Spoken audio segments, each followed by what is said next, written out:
Hello everyone, I am here to help you today. I know you use this video to fall asleep, so before that, like the video and subscribe to the channel. Also, where are you from and what time are you watching? Now get comfortable and relax. The first whisper was so faint I thought it was just the wind, but as the shadows lengthened and the forest grew darker, I realized with mounting horror that I was hearing voices, and they were getting closer. It was supposed to be a simple day hike. I'd done this trail a dozen times before, always making it back to my car well before sunset. But today something was different. Maybe it was the unseasonably warm weather that had me doling, stopping to admire wildflowers I never noticed before. Or maybe it was that nagging feeling I'd had all day, like I was being watched. Whatever the reason, by the time I realized I'd strayed from the main path, the sun was already dipping below the tree line.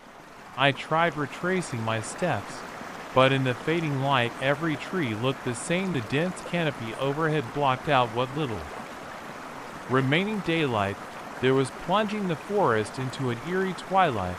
I fumbled for my phone, cursing under my breath, when I saw there was no signal. The battery was low too. I'd been using it to take photos all day, not thinking I'd need it for anything else. I switched on the flashlight feature, wincing at how quickly the battery percentage dropped.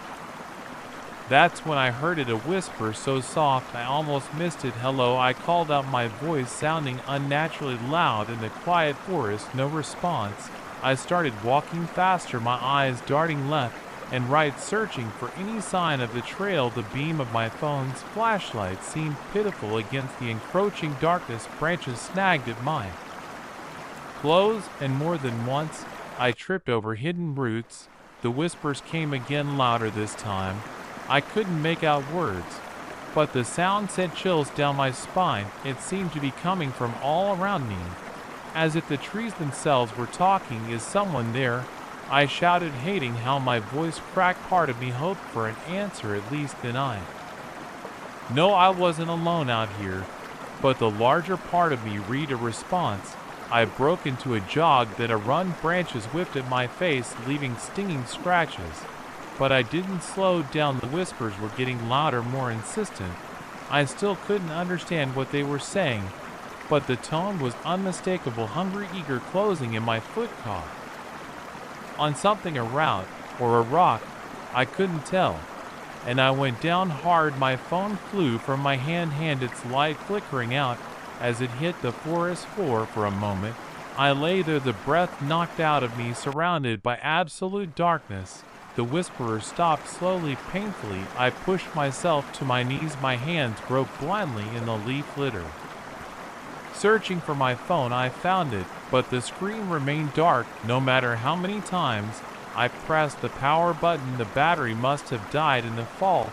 As my eyes adjusted to the darkness, I became aware of movement around me, shadows within shadows, darker than the night itself, seemed to shift and flow, and then the whisper started again, so close now I could feel the breath on my ear. I scrambled to my feet, ignoring the pain in my scraped palms and bruised knees. I ran blindly, branches and thorns tearing at my clothes and skin. The whispers followed, growing in volume until they were a cacophony of hissing voices, wordless yet full of malice.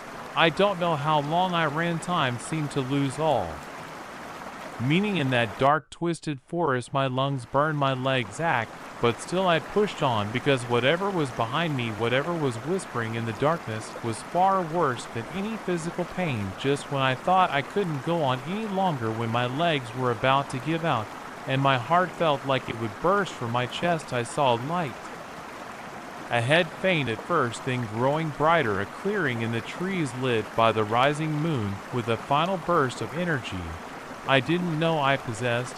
I sprinted toward the light. The whispers rose to a fever pitch, angry, now desperate. I felt something brush against my back, icy cold fingers trying to grab hold, but I jerked away and kept running. I burst out of the tree line into a small meadow. The sudden moonlight was almost blinding. After the pitch darkness of the forest, I collapsed on into the grass, gulping in great lungfuls of air for a long moment. All I could hear was the sound of my own ragged breathing and the pounding of my heart. Then slowly I became aware of the normal nighttime sounds. Crickets chirping, an owl hooting in the distance. The whispers were gone. I rolled onto my back, looking up at the star-filled sky. Never had I been so glad to see the moon and stars. As my breathing slowed and my pulse returned to something approaching normal, I tried to make sense of what had happened. Had it all been in my head, some kind of panic induced hallucination brought on by getting lost in the dark? But no, the scratches on my arms and face were real enough, as was the tear in my jacket where something had grabbed at me. I sat up slowly, wincing at my various aches and pains. The meadow was small, maybe 50 feet across, surrounded on all sides by dense forest. In the moonlight, the trees looked perfectly ordinary. There was no sign of the shifting shadows. I'd seen no hint of the malevolent presence I'd felt pursuing me, but I knew better than to trust appearances. Whatever was out there in the darkness, it was real, and it was waiting. I got to my feet, brushing grass and leaves from my clothes.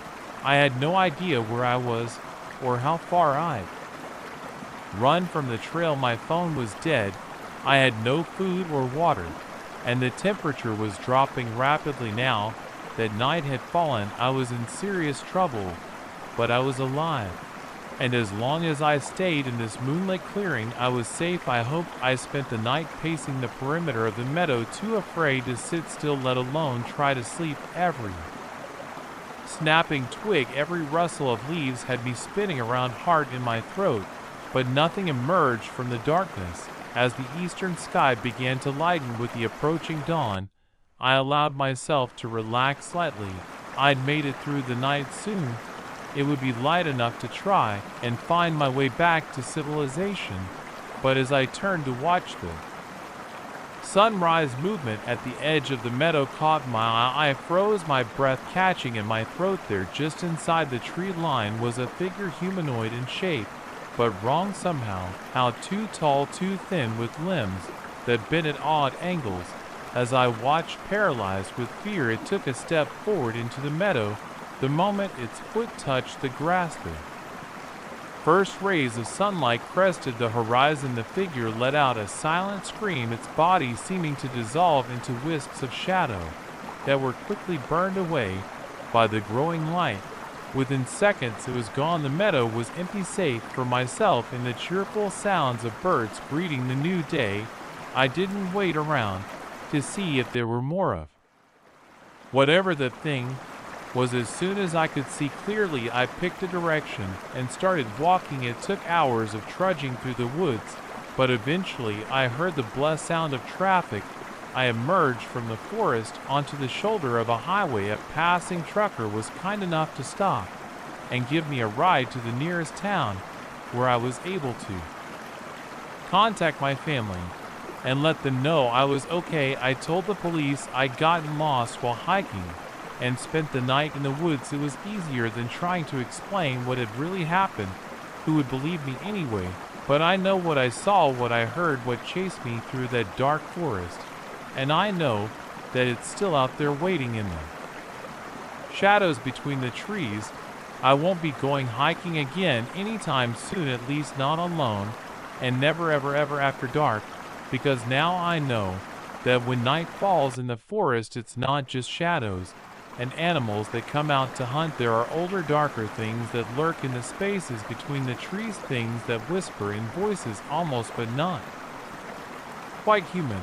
And if you listen closely on a quiet night, you might hear them too.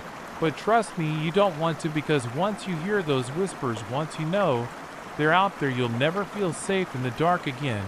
I know I don't. Every night as I lay in bed, I find myself straining to hear, dreading the moment when the normal sounds of the night are replaced by those familiar, terrible whispers. So far they haven't found me here in the city, but sometimes when the wind blows just right, I could swear I hear something, a faint, distant voice calling my name, and I wonder how long it will be before the shadows come for me again.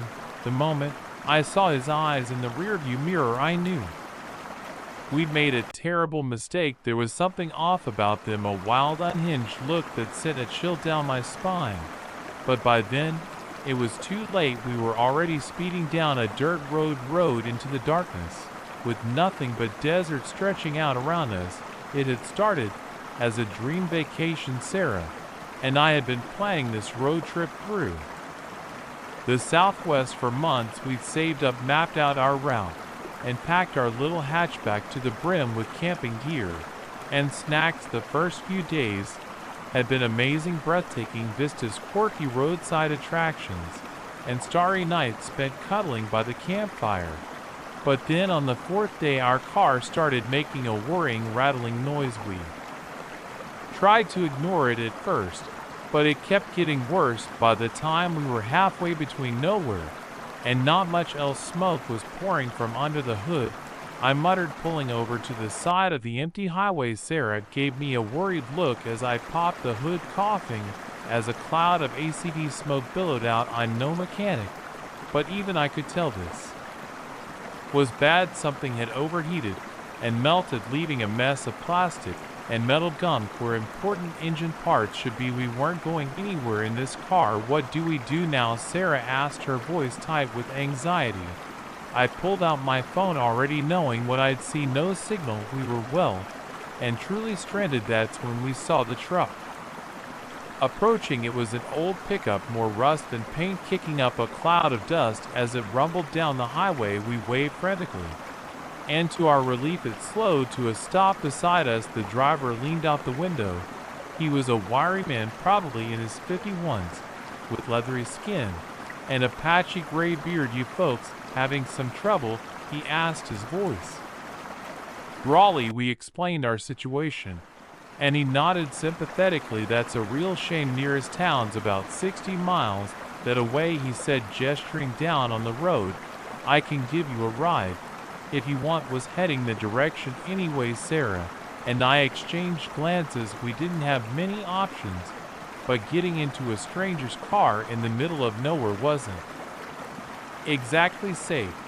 But what choice did we have? That would be great, thank you, I said finally. I'm Jack, and this is my wife Sarah. The man introduced himself as Earl and helped us grab our most important belongings from our dead car. As we climbed into his truck, I couldn't shake a nagging feeling of unease, but I pushed it aside. This was just a kind stranger helping out some stranded tourists. Nothing to worry about. How wrong I was at first. Everything seemed fine. Earl made small talk as we drove, asking about our trip and telling us about life in this part of the country. But after about 20 minutes, I realized something was off. We should have been heading towards more populated areas, but instead the landscape was getting more desolate. Earl, I said, trying to keep my voice casual. Are you sure this is the way to town? He glanced at me in the rearview mirror, and that's when I saw it, that manic glint in his eyes. Oh, we're not going to town, he said, his voice suddenly cold. We're going somewhere much more interesting. My blood ran cold. I felt Sarah teeth beside me. What do you mean? She asked, her voice trembling slightly. Earl's only response was to step on the gas. The truck lurched forward, speedometer climbing, as we left the highway for a bumpy dirt road. What the hell, man? I shouted, grabbing for the door handle. But Earl had thought of that. The locks were engaged, and there was no way to open them from the inside. I wouldn't try anything stupid if I were you, Earl said, reach ing into his jacket, and pulling out a wicked-looking hunting knife. He kept his eyes on the road, but the threat was clear. Sarah let out a choked SOB beside me. I wrapped an arm around her, my mind racing. What was this lunatic planning? Where was he taking us? The landscape outside became a blur as Earl drove deeper into the desert. The sun was setting, painting the sky in reds and purples that would have been beautiful under any other circumstances. Now it just felt ominous, like the desert itself was bleeding. After what felt like hours, but was probably only about 45 minutes, Earl finally slowed the truck. We arrived at Nothing, just a flat expanse of desert, no buildings or landmarks in sight. Everybody out, Earl growled, waving the knife threateningly, shaking Sarah, and I climbed out of the truck. The desert air was cooling rapidly as night fell, and I could feel goosebumps rising on my arms, though that might have been more from fear than cold. Earl herded us away from the truck, the knife glinting in the fading light. Start walking, he ordered, pointing into the darkness. Why are you doing this? I asked, trying to keep my voice steady. We don't have much money, but you can take what we have. Just let us go. Earl let out a harsh laugh. This ain't about money, boy, this is about surviving. What do you mean? Sarah asked, her voice barely above a whisper. This desert, it's got a hunger, Earl said, his eyes wild. It needs to be fed, and if I don't feed it, it'll take me instead. I stared at him, uncomprehending. Had the isolation out here driven this man insane, or was there something darker at play? I now walk, Earl said, prodding me in the back with a knife. We had no choice but to obey. We stumbled forward into the darkness, the only light coming from the stars above, and the faint glow of Earl's truck headlights behind us. After about 10 minutes of walking, Earl called for us to stop. This will do, he muttered, more to himself than to us. Do? For what? I asked, dreading the answer. Instead of replying, Earl began to chant in a language I didn't recognize. The words were guttural, harsh, and they seemed to hang in the air unnaturally. And then, to my horror, the ground began to shake. At first, I thought it was an earthquake, but then I saw it, a massive shape rising from the sand like some monstrous worm breaching the surface of an ocean. Sarah screamed. I stood frozen in terror. The thing, whatever it was, towered above us, easily the size of a house. In the dim starlight, I could make out rows of gnashing teeth and writhing tentacles. The desert's hungry, Earl said, his voice filled with a twisted kind of reverence. And you're the meal. As the monster lunged towards us, survival instinct finally kicked, and I grabbed Sarah's hand, and we ran, our feet slipping in the loose sand. I could hear Earl laughing behind us, his voice mixing with the otherworldly roar of the creature. We ran blindly into the night, gasping for breath, our hearts pounding. I had no idea where we were going, but anywhere was better than back there. After what felt like miles, we finally collapsed, our legs giving out as we lay there in the sand, gulping in air. I strained my ears for any sign of pursuit, but there was nothing, just the whisper of wind over sand and our own ragged breathing. What was that thing? Sarah gasped out between breaths. I shook my head. I don't know, I don't want to know. I pushed myself up to sitting, looking around in every direction. There was nothing but darkness and desert. We need to find help, but how? We were miles from anywhere, with no food, no water, and no idea which way to go. The situation seemed hopeless. Then in the distance, I saw a faint glow. Civilization, look, I said, pointing. Let's head that way, it's our best shot. And so we walked. Hours passed. The glow never seemed to get any closer, but we pushed on. What choice did we have? As the sky began to lighten with the approach of dawn, I started to wonder if we'd been walking towards a mirage. But then finally we crested a small rise and saw it, a gas station, its FL fluorescent lights a beacon of hope in the desert. The attendant's eyes went wide when he saw us stumble in, dirty, exhausted, and wild-eyed. We must have looked half mad as we babbled our story about the crazy man and the monster in the desert. In the end, we told the police, a sanitized version, that we'd been kidnapped by a crazy local sink, but had managed to escape. They never found Earl or any trace of his truck. As for the thing we saw, we kept that to ourselves. Who would believe us anyway? We made it home eventually, but the experience changed us. I still have nightmares about that night, the sound of Earl's chanting, the sight of that monstrous shape rising from the sand.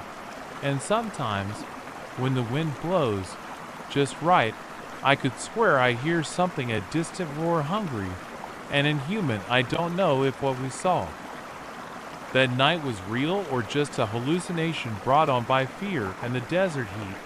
But I do know one thing, I'll never look at the desert the same way again.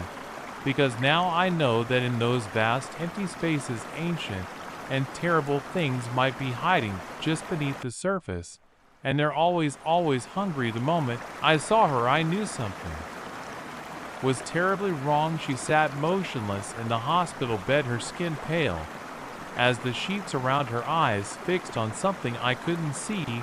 But it wasn't her appearance that sent a chill down my spine. It was the fact that according to every chart, every record, and every other member of the staff, she didn't exist. I've been a night shift nurse at St. Mary's Hospital for over a decade. I thought I'd seen it all: gruesome injuries, miraculous recoveries, and everything in between. But nothing could have prepared me for that night. It started like any other shift. I clocked in at 11 p.m., got my assignments from the day nurse, and began my rounds. Everything was routine until I reached room 237. The door was slightly ajar, which was odd. We always kept patient doors closed at night. I pushed it open, clipboard in hand, ready to check on Mr. Johnson, the elderly man recovering from hip surgery, who'd been assigned to this room. But Mr. Johnson wasn't there. Instead, I saw her. She looked to be in her early 20s, with long dark hair spread out on the pillow around her. Her eyes were open, staring blankly at the ceiling, and floor drip was attached to her arm, steadily pumping clear fluid into her veins. I blinked, confused. Had there been a mix-up with room assignments? I checked my clipboard again. No, this was oddly supposed to be Mr. Johnson's room. "Excuse me, miss," I said softly, approaching the bed. "I think there might have been some confusion. Can you tell me your name?" No response, not even a flicker of her eyes. I reached for the chart at the end of her bed, but there was nothing there. Frowning, I checked the name on the wristband. "All patients," where it was blank. A sense of unease began to creep over me. This wasn't right. Every patient is supposed to be logged, every bed accounted for. Who was this woman? And how had she ended up here without any records? I decided to check with the charge nurse. Surely she'd know what was going on. "Hey, Linda," I said, trying to keep my voice casual as I approached the nurses in station. "Do you know anything about the patient in 237? There seems to be some mix-up." Linda looked up from her computer, brow furrowed. 237? That's Mr. Johnson room, hip replacement, remember? I nodded slowly. "Right. But there's a young woman in there now, dark hair, early 20s. Do you know if there was a room change?" Linda's frown deepened. "What are you talking about, Sarah? There haven't been any room changes. Mr. Johnson is in 237. My heart began to race. "But I just saw her. Can you come look?" With a sigh, Linda stood up. "All right, let's go see what's going on." We walked back to room 237 together. I pushed open the door, ready to show Linda the mysterious patient, but the room was empty. The bed was neatly made, untouched. There was no sign that anyone had been there at all. I stood there, mouth agape, as Linda brushed past me to check the bathroom. "There's no one here, Sarah," she said, giving me a concerned look. "Are you feeling all right? Maybe you need to take a break." I nodded, numbly, unable to process what was happening. Had I imagined the whole thing? But it had seemed so real for the rest of the night. I couldn't shake the image of that pale, unresponsive woman. I kept finding excuses to pass by room 237, half expecting to see her there again. But each time the room was empty. As my shift neared its end, I decided to do one final check. I don't know what I was expecting. Part of me hoped I'd find the room empty again, proving that I had just been overtired and imagining things. But when I opened the door, my heart nearly stopped. She was back this time. She was sitting up in bed, her dark eyes fixed on me. As I entered, a chill ran down my spine as I realized she was smiling, a small, secretive smile that didn't reach her eyes. "Who are you?" I whispered, my voice shaking. Her smile widened, revealing teeth that seemed just a bit too sharp. "Don't you know?" she said, her voice raspy, as if from disuse. "You're the one who called me here." I took a step back, my hand fumbling for the door handle behind me. I don't understand. What do you mean?" She tilted her head regarding me with those unsettling dark eyes. "This place, it's full of pain, of suffering. It draws us. And you, with your compassion, your desire to help, you're like a beacon." My mind was reeling. This couldn't be happening. Ghosts weren't real. This had to be some kind of hallucination, a mental breakdown brought on by too many night shifts and not enough sleep. But even as I tried to rationalize it, I knew deep down that this was real. The chill in the air, the goosebumps on my skin. This was no figment of my imagination. "What do you want?" I managed to choke out. Her smile faded, replaced by a look of intense longing to live again, to feel, to be more than just a shadow lingering in the spaces between life and death. She reached out a pale hand towards me. "You could help me, your life force, your energy. It could bring me back." I recoiled, pressing myself against the door. "No, I can't, I won't." Her face contorted with anger, all pretense of humanity dropping away. In that moment, she looked ancient, terrifying, a creature of nightmare barely contained in human form. "You don't have a choice," she snarled, lunging towards me with inhuman speed. I screamed, throwing myself out of the room and slamming the door shut behind me. I could hear her howling with rage on the other side, the sound more animal than human. Linda and two security guards came running. "Sarah, what's wrong?" Linda cried, taking in my pale, shaking form in there. I gasped, pointing at the door. "There's someone." One of the guards pushed past me, throwing open the door. But just like before, the room was empty. No sign of the woman, no evidence of any disturbance. Linda put a comforting arm around my shoulder. "Sarah, honey, I think you need to go home. You're obviously exhausted." I wanted to protest, to make them understand what I'd seen, but I knew how it would sound, so I nodded, allowing Linda to lead me away. As we walked down the hall, I glanced back one last time. There in the doorway of room 237, I saw her. She was watching me, that small secretive smile back on her face.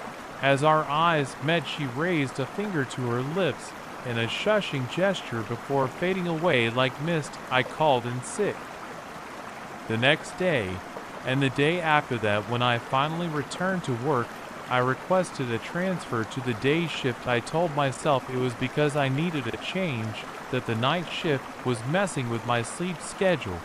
But deep down, I knew the real reason. I was afraid of what or who I might see in those quiet, shadowy hospital corridors at night. Months have passed since that night, and I haven't seen the woman again. Sometimes I manage to convince myself that it was all just a stress-induced hallucination, but then I'll catch a glimpse of something out of the corner of my eye, a pale face, dark hair, and my heart will skip a beat, because I know she's still there, lurking in the shadows of St. Mary's, waiting, watching. And sometimes late at night, when the hospital is quiet, I swear I can hear her whispering my name. I don't know what she is, a ghost, a demon, or something else entirely. But I do know one thing: in those liminal spaces between life and death, in the sterile corridors and quiet rooms of the hospital, there are things that defy explanation. Things that hunger, things that wait. And sometimes, if you're not careful, they might just notice you noticing them. So, if you ever find yourself in a hospital late at night, and you see a patient that no one else seems to acknowledge, my advice is this: don't make eye contact, don't engage, and whatever you do, don't let them know you can see them. Because once they know you can see them, they'll never leave you alone. As for me, I still work at St. Mary's. I still care for my patients, still do my best to bring comfort and healing, but I never walk past room 233 if I can help it. And I always keep one eye on the shadows, because I know now that in a place where the veil between life and death is at its thinnest, anything is possible. And not all of those possibilities are benign. So the next time you're in a hospital and you feel a chill run down your spine, or see something move in your peripheral vision, remember my story. And remember, just because you can't see them doesn't mean they're not there, watching, waiting, hungry for life. The first sign that something was terribly wrong was the toothbrush. It wasn't mine or my wife's. But there it was, a third toothbrush in our bathroom, still wet from recent use. That's when I realized the previous owners of our new house hadn't just left some of their belongings behind. They had never left at all. We'd been so excited about this house after years of cramped apartment living. Sarah and I had finally saved enough for a down payment on our dream home. It was a charming Victorian in a quiet neighborhood with more space than we knew what to do with. The price had seemed almost too good to be true, but we chalked it up to the house needing some TLC. We were more than happy to put in the work to make it our own. The first few days after moving in were a whirlwind of unpacking boxes and arranging furniture. We were so busy that we barely noticed the little oddities. At first, a chair that wasn't quite where we'd left it, the faint sound of footsteps. When we were both in the same room, we brushed these off as tricks of memory or settling noises in an old house. But then came the toothbrush incident. I stood there in the bathroom staring at that blue toothbrush, my mind refusing to process what I was seeing. Sarah, I called out, my voice sounding strangely hollow in the tiled room. Did you buy a new toothbrush? She appeared in the doorway, a quizzical look on her face. Do you know why? I pointed wordlessly at the offending object. Sarah's eyes widened as she saw it, then narrowed in confusion. That's weird, she said slowly. Maybe the previous owners forgot it. It was a rational explanation, but something about it didn't sit right with me. The toothbrush looked too new, too recently used. And why hadn't we noticed it before? That night as we lay in bed, I couldn't shake the feeling that we weren't alone in the house. Every creak of the floorboards, every whisper of wind outside had me on edge. Sarah must have sensed my unease because she reached out and squeezed my hand in the darkness. It's just an old house, she murmured sleepily. It'll take some getting used to. I wanted to believe her, but as I drifted off into an uneasy sleep, I couldn't help but feel that something was watching us from the shadows. The next morning, I woke to the smell of coffee brewing. For a moment, I smiled, thinking Sarah had gotten up early. Then I remembered Sarah hated coffee. She was a tea drinker through and through. I bolted out of bed, my heart racing. Sarah was still asleep beside me. The smell of coffee grew stronger as I crept down the stairs, my bare feet silent on the old wood. The kitchen was empty when I reached it, but a fresh pot of coffee sat in the machine, steam still rising from its surface. 2 mugs sat on the counter beside it, one still half full of the dark liquid. My hand shook as I touched the mug. It was warm. That was the moment I knew beyond a shadow of a doubt that we were not alone in this house. Over the next few days, the incidents escalated. We'd come home to find lights on that we were sure we'd turned off. Books would be moved from one room to another. Once I found a half-eaten sandwich in the fridge that neither of us had made. Sarah was skeptical at first, trying to find logical explanations for everything, but even she couldn't deny the evidence piled up around us. Our dream home was quickly becoming a nightmare. We tried to research the history of the house, hoping to find some clue about what was happening, but our efforts turned up nothing unusual, just a series of normal families who had lived and moved on. It was a week after the coffee incident that we discovered the hidden room. We were in the attic sorting through some old boxes left by the previous owners when Sarah leaned against a wall, and it moved. A section of the paneling swung inward, revealing a small dark space beyond. Heart pounding, I grabbed a flashlight and peered inside. What I saw made my blood run cold. It was a bedroom, tiny but fully furnished. A small cot, a desk, a chair, and everywhere, covering every surface, were photographs, hundreds of them. Photos of us eating dinner, watching TV, sleeping in our bed. Photos taken from inside our house in places where no one should have been able to stand without us.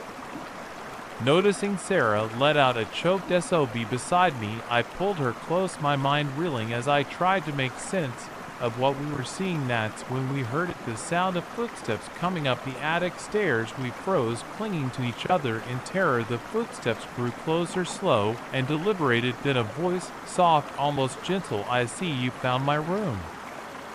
An old man stepped into view, his face lined with age, but his eyes sharp and alert. He smiled at us, but there was no warmth in the expression. Who are you?" I managed to stammer out. "I'm Albert," he said, as casually as if we were meeting at a neighborhood barbecue. "I used to own this house, still do." In a way, Sarah found her voice. "But we bought this house. We have the paperwork." Albert waved a dismissive hand. "Oh, I'm sure you do. But you see, I could never really leave this place. It's my home, has been for over 50 years." A chill ran down my spine as the implications of his words sank. "And you've been living here all this time?" He nodded, looking almost proud. "In the walls, in the hidden spaces. Watching this house, it's a part of me now. And I'm a part of it." I felt Sarah trembling beside me. I wanted to run, to grab her, and flee this madness. But something held me in place, fear, morbid curiosity, or perhaps some strange power Albert held over his domain. "Why?" Sarah whispered. "Why didn't you just leave?" Albert's face darkened. "Leave? This is my home. My life's work, every brick, every board. I know them all. I've watched families come and go living their lives in my house. But they always leave in the end. Not me, never me." He took a step closer, and we instinctively backed away. "And now you're here, young, full of life, just like Agnes and I were all those years ago." "Agnes?" I asked, though I dreaded them. Answer. Albert's eyes misted over my wife. She left, couldn't handle the solitude, the secrecy. But I stayed. I had to stay. A new horror dawned on me. The previous owners, did they know about you? He smiled, that cold smile again. "Oh yes, they knew. They tried to force me out, to reclaim their house. But this house, it has a way of protecting me. They left. In the end, they always do." My mind was racing. "We had to get out of here, had to call the police." But as if reading my thoughts, Albert shook his head. "I wouldn't do that if I were you," he said softly. "This house, it doesn't like outsiders. Bad things tend to happen when people try to interfere." As if to emphasize his point, the attic door suddenly slammed shut with a bang that made us all jump. "You see," Albert said, spreading his arms wide, "the house knows it protects me. Us now." Us, Sarah echoed, her voice trembling. Albert's grin widened, showing too many teeth. "Oh yes, you're a part of the house now too, just like me. We're going to be one big happy family." The full horror of our situation crashed over me. This man, this thing, whatever he was, had no intention of letting us leave. We were trapped in this nightmare, this house that was more than a house. I grabbed Sarah's hand. "My mind made up. We're leaving," I said, trying to sound braver than I felt now. "And if you try to stop us..." But Albert just laughed, a sound that seemed to echo from the very walls around us. "Oh, you can try to leave. They all do at first. But you'll be back. The house won't let you go that easily. It's in your blood now, just like it's in mine." With that, he turned and walked into the hidden room, the panel swinging shut behind him with a final sounding click. We didn't waste any time. We ran from the attic, down the stairs, out the front door. We didn't stop running until we reached our car parked on the street. As we drove away, I glanced in the rearview mirror. Albert stood in the upstairs window watching us go. Even from a distance, I could see the smile on his face. He raised a hand in a mocking wave. "We never went back to that house. We left everything behind, clothes, furniture, all of it. It wasn't worth the risk. We stayed with friends, then found a new place to live. We tried to move on, to forget, but sometimes late at night, I swear I can hear the creaking of old floorboards, the whisper of hidden passages. And in my dreams, I see Albert's face smiling, that cold smile welcoming me home. Because deep down, I fear he was right. The house is a part of us now, and one day it might call us back. But for now we run, we hide, and we pray that the house and Albert never find us again. The last fare of the night is always the worst. That's what I used to think anyway.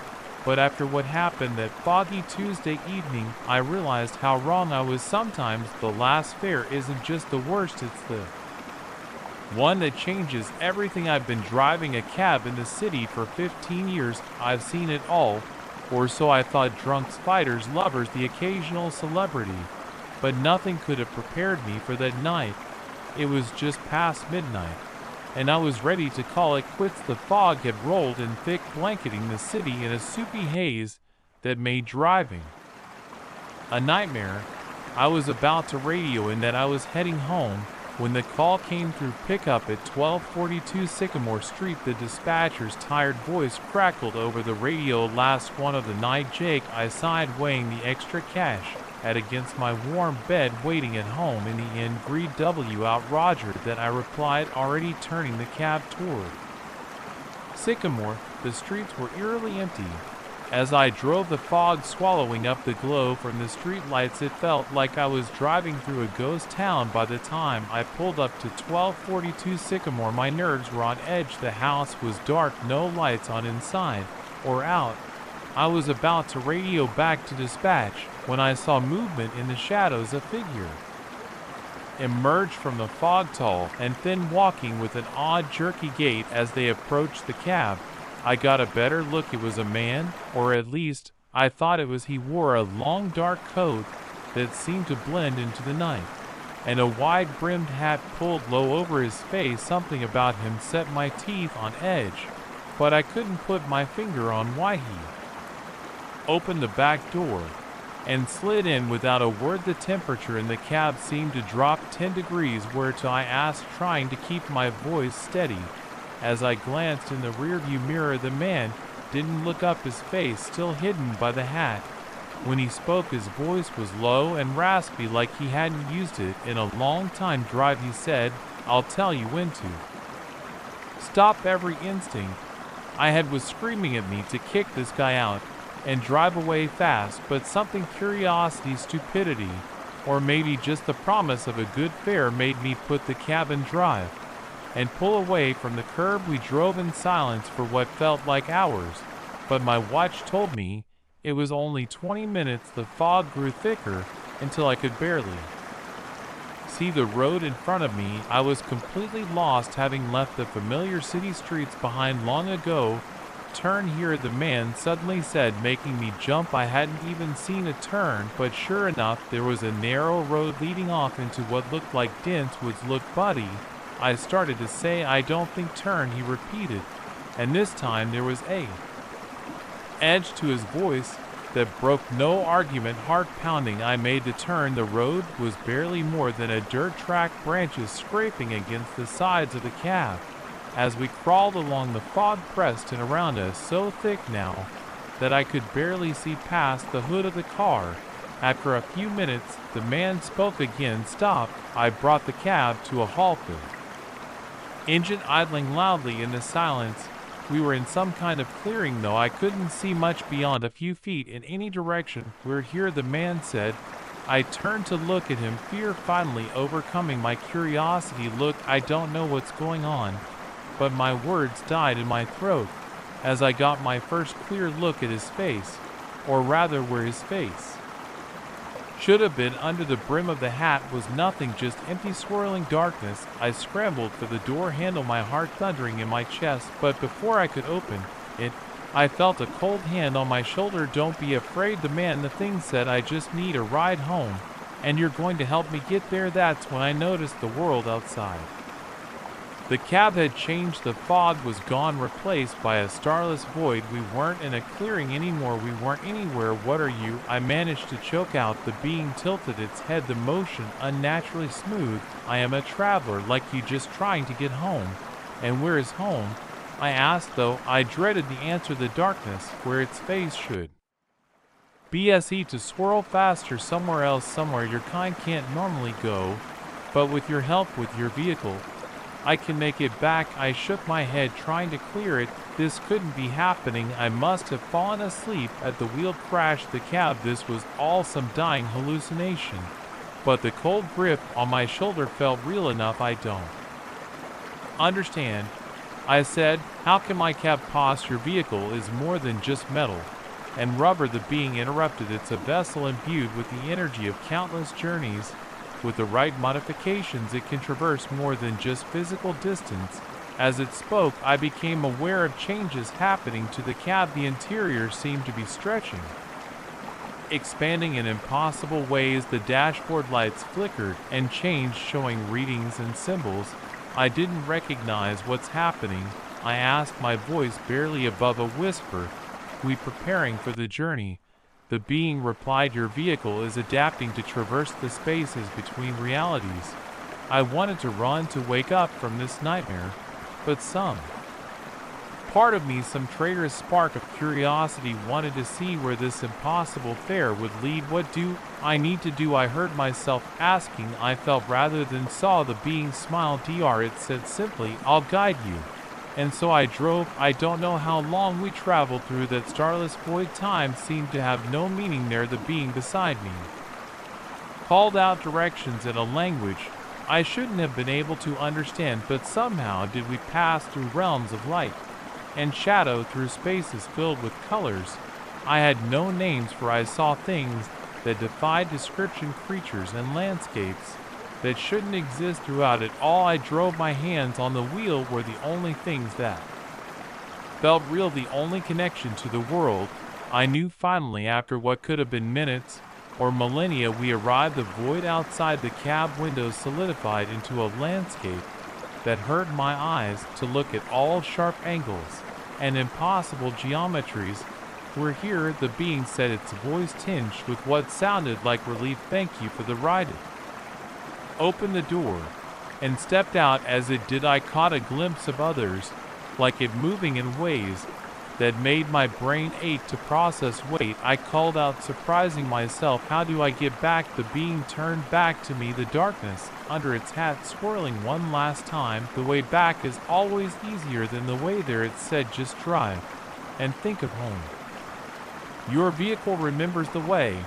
And with that, it was gone, leaving me alone in a reality I didn't belong in. For a moment, I sat there paralyzed with fear and awe. Then slowly, I put the cab and drive.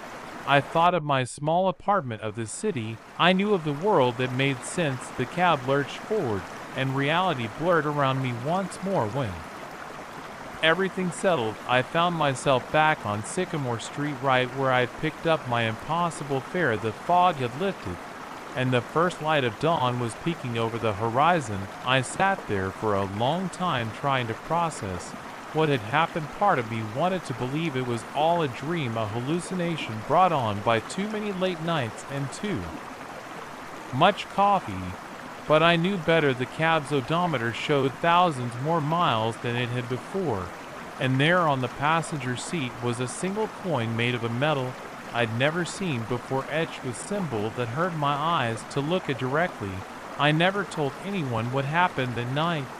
Who would believe me? I kept driving my cab, but I never took another fare after midnight, and I always kept an eye out for tall, thin figures emerging from the fog, because now I know the truth that sometimes the last fare of the night isn't just a ride across town. Sometimes it's a journey to places beyond imagination, and once you've made the trip, you're never quite the same again. So if you ever find yourself in a cab late at night, and the driver seems a little jumpy, a little too eager to get you to your destination and be done well, maybe give them a break. They might have seen things you couldn't imagine, and they might be worried that this fare could be their last in more ways than one. The forest was alive at night, but not in the way it should have been. As I stared at the bizarre symbols carved into the trees surrounding our campsite, I realized with growing horror that we weren't just lost, we were trapped in a nightmare that defied explanation. It was supposed to be a fun weekend getaway. My best friends Mike and Sarah had convinced me to join them on a camping trip in the remote wilderness of the PA Pacific Northwest. It'll be great, Mike had said, just us, nature, and not a care in the world. If only we had known what was waiting for us in those ancient woods. The first day had gone well enough. We hiked deep into the forest, following a trail that wound through towering redwoods and fragrant pines. By late afternoon, we found a perfect clearing to set up camp. As the sun set, we sat around the campfire roasting marshmallows and sharing stories. It felt like old times back when life was simpler and our biggest worry was passing our next exam. It wasn't until the next morning that things started to go wrong. We woke to find our campsite shrouded in an unnaturally thick mist. The air felt heavy, oppressive, making it hard to breathe, and the forest, it was silent. No bird song, no rustling of small animals in the underbrush, just an eerie, all-encompassing quiet. Maybe it's just the weather, Sarah suggested, but I could hear the uncertainty in her voice. We decided to pack up and head back to the trailhead. That's when we discovered the first of the symbols. It was carved into the trunk of a massive oak tree about eye level, a complex, swirling design that seemed to shift and change the longer you looked at it. None of us recognized it, but something about it sent a chill down on my spine. Probably just some other campers messing around, Mike said with forced cheerfulness. But as we started walking, we found more symbols. They were everywhere, carved into trees, etched into rocks, even scratched into the dirt of the path. And the path, it wasn't right. We'd followed a clear, well-maintained trail into the forest, but now it was overgrown, barely visible in places. The trees seemed to press in closer, their branches reaching out like gnarled fingers. After an hour of walking, we should have reached the trailhead. Instead, we found ourselves back at our campsite. This is impossible, Sarah whispered, her face pale. We've been walking in a straight line. How can we be back here? We tried again, this time using Mike's compass to keep our bearings, but no matter which direction we chose, we always ended up back at the clearing. It was as if the forest itself was shifting around us, herding us back to where we started. As night fell, the true horror of our situation began to sink, and we were lost, yes. But it was more than that. The forest had changed. The trees seemed taller, more ancient, the shadows deeper and darker. And those symbols, they were glowing now, pulsing with a faint, sickly light. We huddled around our campfire, jumping at every snapping twig and rustling leaf. None of us wanted to admit it, but we all felt it. We were being watched. We need to get out of here, Mike said, his voice tight with fear. First light tomorrow, we make a run for it. Pick a direction and just go, no matter what, Sarah and I nodded, too scared to argue. But as I lay in my tent that night, listening to the unnatural silence of the forest, I knew it wouldn't be that easy. I must have dozed off eventually, because I woke with a start to the sound of chanting. It was faint at first, barely audible over the pounding of my heart, but it grew louder, echoing through the trees. I unzipped my tent with shaking hands, peering out into the darkness. What I saw made my blood run cold. Figures moved in the shadows between the trees, tall and possibly thin, with limbs that bent at odd angles. They swayed in time to the chanting circling our campsite, and their eyes, God, their eyes glowed with the same sickly light as the symbols. I wanted to scream to wake Mike and Sarah, but fear had frozen my voice. I could only watch in mute horror as the figures drew closer, their chanting growing louder and more frenzied. Just when I thought they would breach the circle of our campsite, a new sound cut through the night, a horn, deep and resonant, echoing through the forest. The figures stopped, their heads turning as one towards the sound. Then, as suddenly as they had appeared, they melted back into the shadows. I sat there shaking until the first light of dawn began to filter through the trees. As soon as it was light enough to see, I woke Mike and Sarah, my words tumbling out in a panicked rush as I told them what I'd seen. They were skeptical at first, but the fear in my eyes must have convinced them. We packed up camp in record time, leaving behind anything we didn't absolutely need. But as we tried to leave the clearing, we found our way blocked. The trees had grown closer overnight, their trunks pressed so tightly together it was like a wall of wood. The symbols carved into their bark seemed to rise and pulse as if alive. No, Sarah whispered, pressing her hands against the living barrier. No, this can't be happening. Mike tried to hack through with his camping hatchet, but the wood seemed impervious to the blade. After a few swings, He threw the hatchet down in frustration. What the hell is going on here?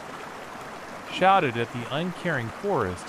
As if in answer, the chanting started again, closer this time, and accompanied by the sound of snapping branches and rustling leaves. They were coming. Run, I yelled, grabbing Sarah's hand and pulling her along. We crashed through the underbrush, no longer caring about following a path. Our only thought was to get away, to find some way out of this nightmare forest. We ran until our lungs burned and our legs felt like lead.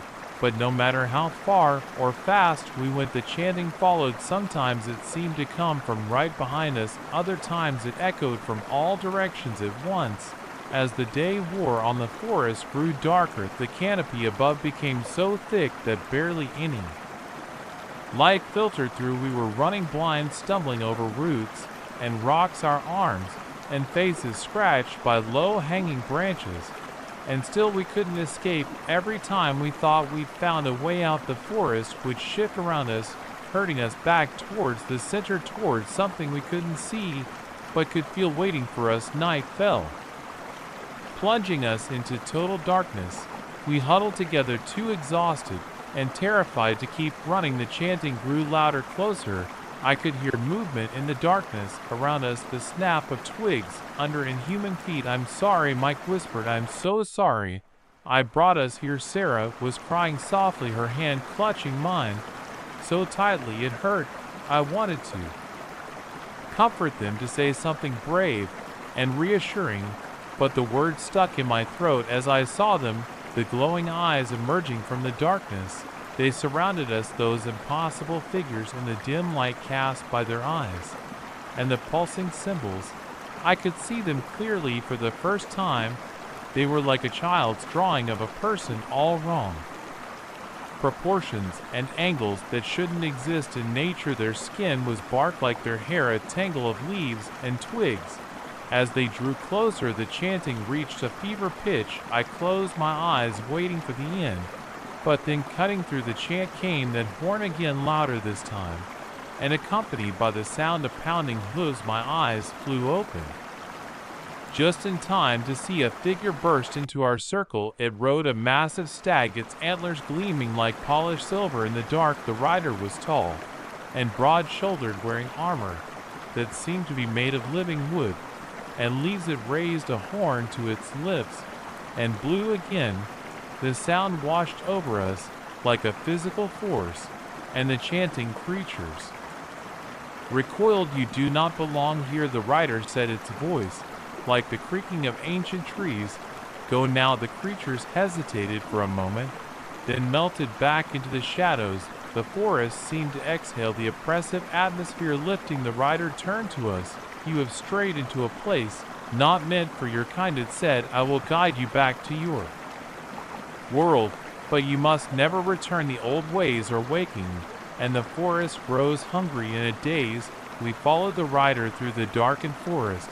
As we walked, I noticed the symbols on the trees changing, becoming less alien, less threatening. The air grew lighter, fresher. Finally, after what felt like hours, but could have been minutes, we emerged from the tree line. I nearly wept at the sight of our car parked exactly where we'd left it days ago. Remember, the rider said, as we stumbled towards the vehicle. The forest remembers. Do not come back. When I turned to thank it, the rider was gone. There was no sign of the stag, no hoof prints in the soft earth, just the edge of the forest looking perfectly ordinary. In the early morning light, we drove home in silence, each lost in our own thoughts. We never spoke about what happened that weekend, not to each other, and certainly not to anyone else who would believe us. But sometimes on dark nights, when the wind whispers through the trees, I think I can hear it, a faint distant chanting, and I know that somewhere out there in the depths of the forest, ancient and terrible things are stirring, and I pray that they stay there in the shadows between the trees, where we can pretend they don't exist, because the alternative, that they might one day step out of those shadows and into our world, is too terrifying to contemplate. The chanting started at midnight, a low, rhythmic drone that seeped through the walls of my professor's house. I told myself it was just the wind, or maybe some late night TV left on in another room, but as I descended into that accursed basement, I knew I was lying to myself. What I found there would haunt me for the rest of my days.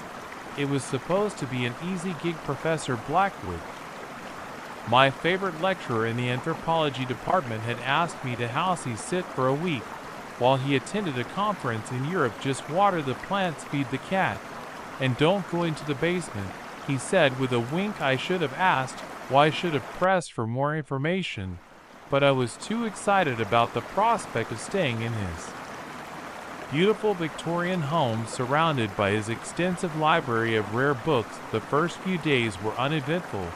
I spent my time reading, enjoying the quiet of the old house, and occasionally venturing into town for supplies. The cat, a surly old tom cat named Algernon, largely ignored me except at meal times. It was on the fourth night that things changed. I was up late poring over an obscure text on Mesopotamian burial rites when I first heard it, a faint sound barely audible coming from somewhere below. At first I dismissed it as the house settling or pipes groaning, but it persisted, growing louder as the night wore on. By midnight, it was unmistakable, chanting low and rhythmic in a language I didn't recognize. It seemed to be coming from the basement, the one place Professor Blackwood had explicitly told me not to go. I tried to ignore it, to focus on my book, but the chanting wormed its way into my brain, making it impossible to concentrate. It ebbed and flowed, sometimes fading to near silence, other times swelling to a volume that seemed to shake the very foundations of the house. After an hour of this, my curiosity finally overcame my trepidation. I had to know what was going on down there. Grabbing a flashlight, I made my way to the basement door. It was locked, of course, but I remembered seeing a ring of keys in the professor's study. It didn't take long to find the right one. The door creaked open, revealing a set of steep stairs descending into darkness. The chanting grew louder, more insistent. I flicked on my flashlight and began to descend, each step feeling like a betrayal of the professor's trust. The basement was larger than I expected, stretching out beyond the beam of my flashlight. The air was thick with the scent of incense and something else, something coppery and unpleasant. As my eyes adjusted to the gloom, I began to make out shapes in the darkness. Bookshelves lined the walls, crammed with ancient-looking tomes. Tables were scattered about, covered in strange artifacts and bubbling olemics. But it was the center of the room that drew my attention. There, in a circle of flickering candles, stood an altar. It was made of rough-hewn stone, its surface stained dark with what I desperately hoped wasn't blood. Arranged around it were symbols I recognized from my studies, occult sigils and eldritch runes that had no business existing outside of dusty old grimoires. The chanting was coming from behind the altar. As I approached, my heart pounding in my chest, I saw a figure hunched over an open book. It was muttering in that strange language, its voice rising and falling in time with the chants I'd heard upstairs.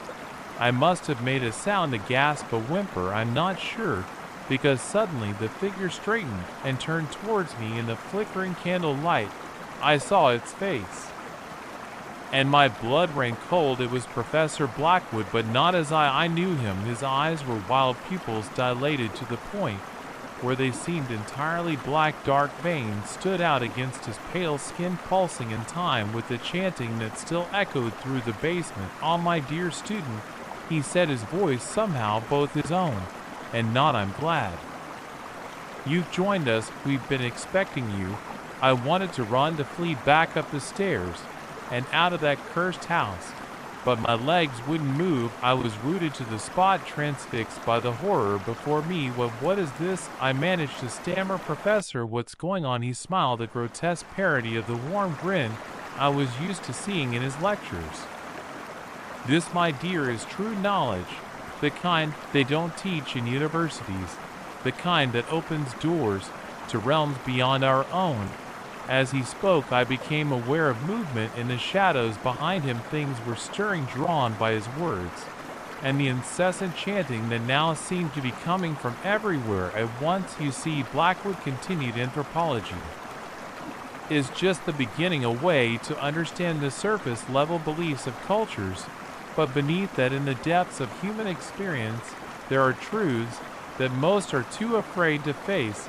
He gestured to the book on the altar.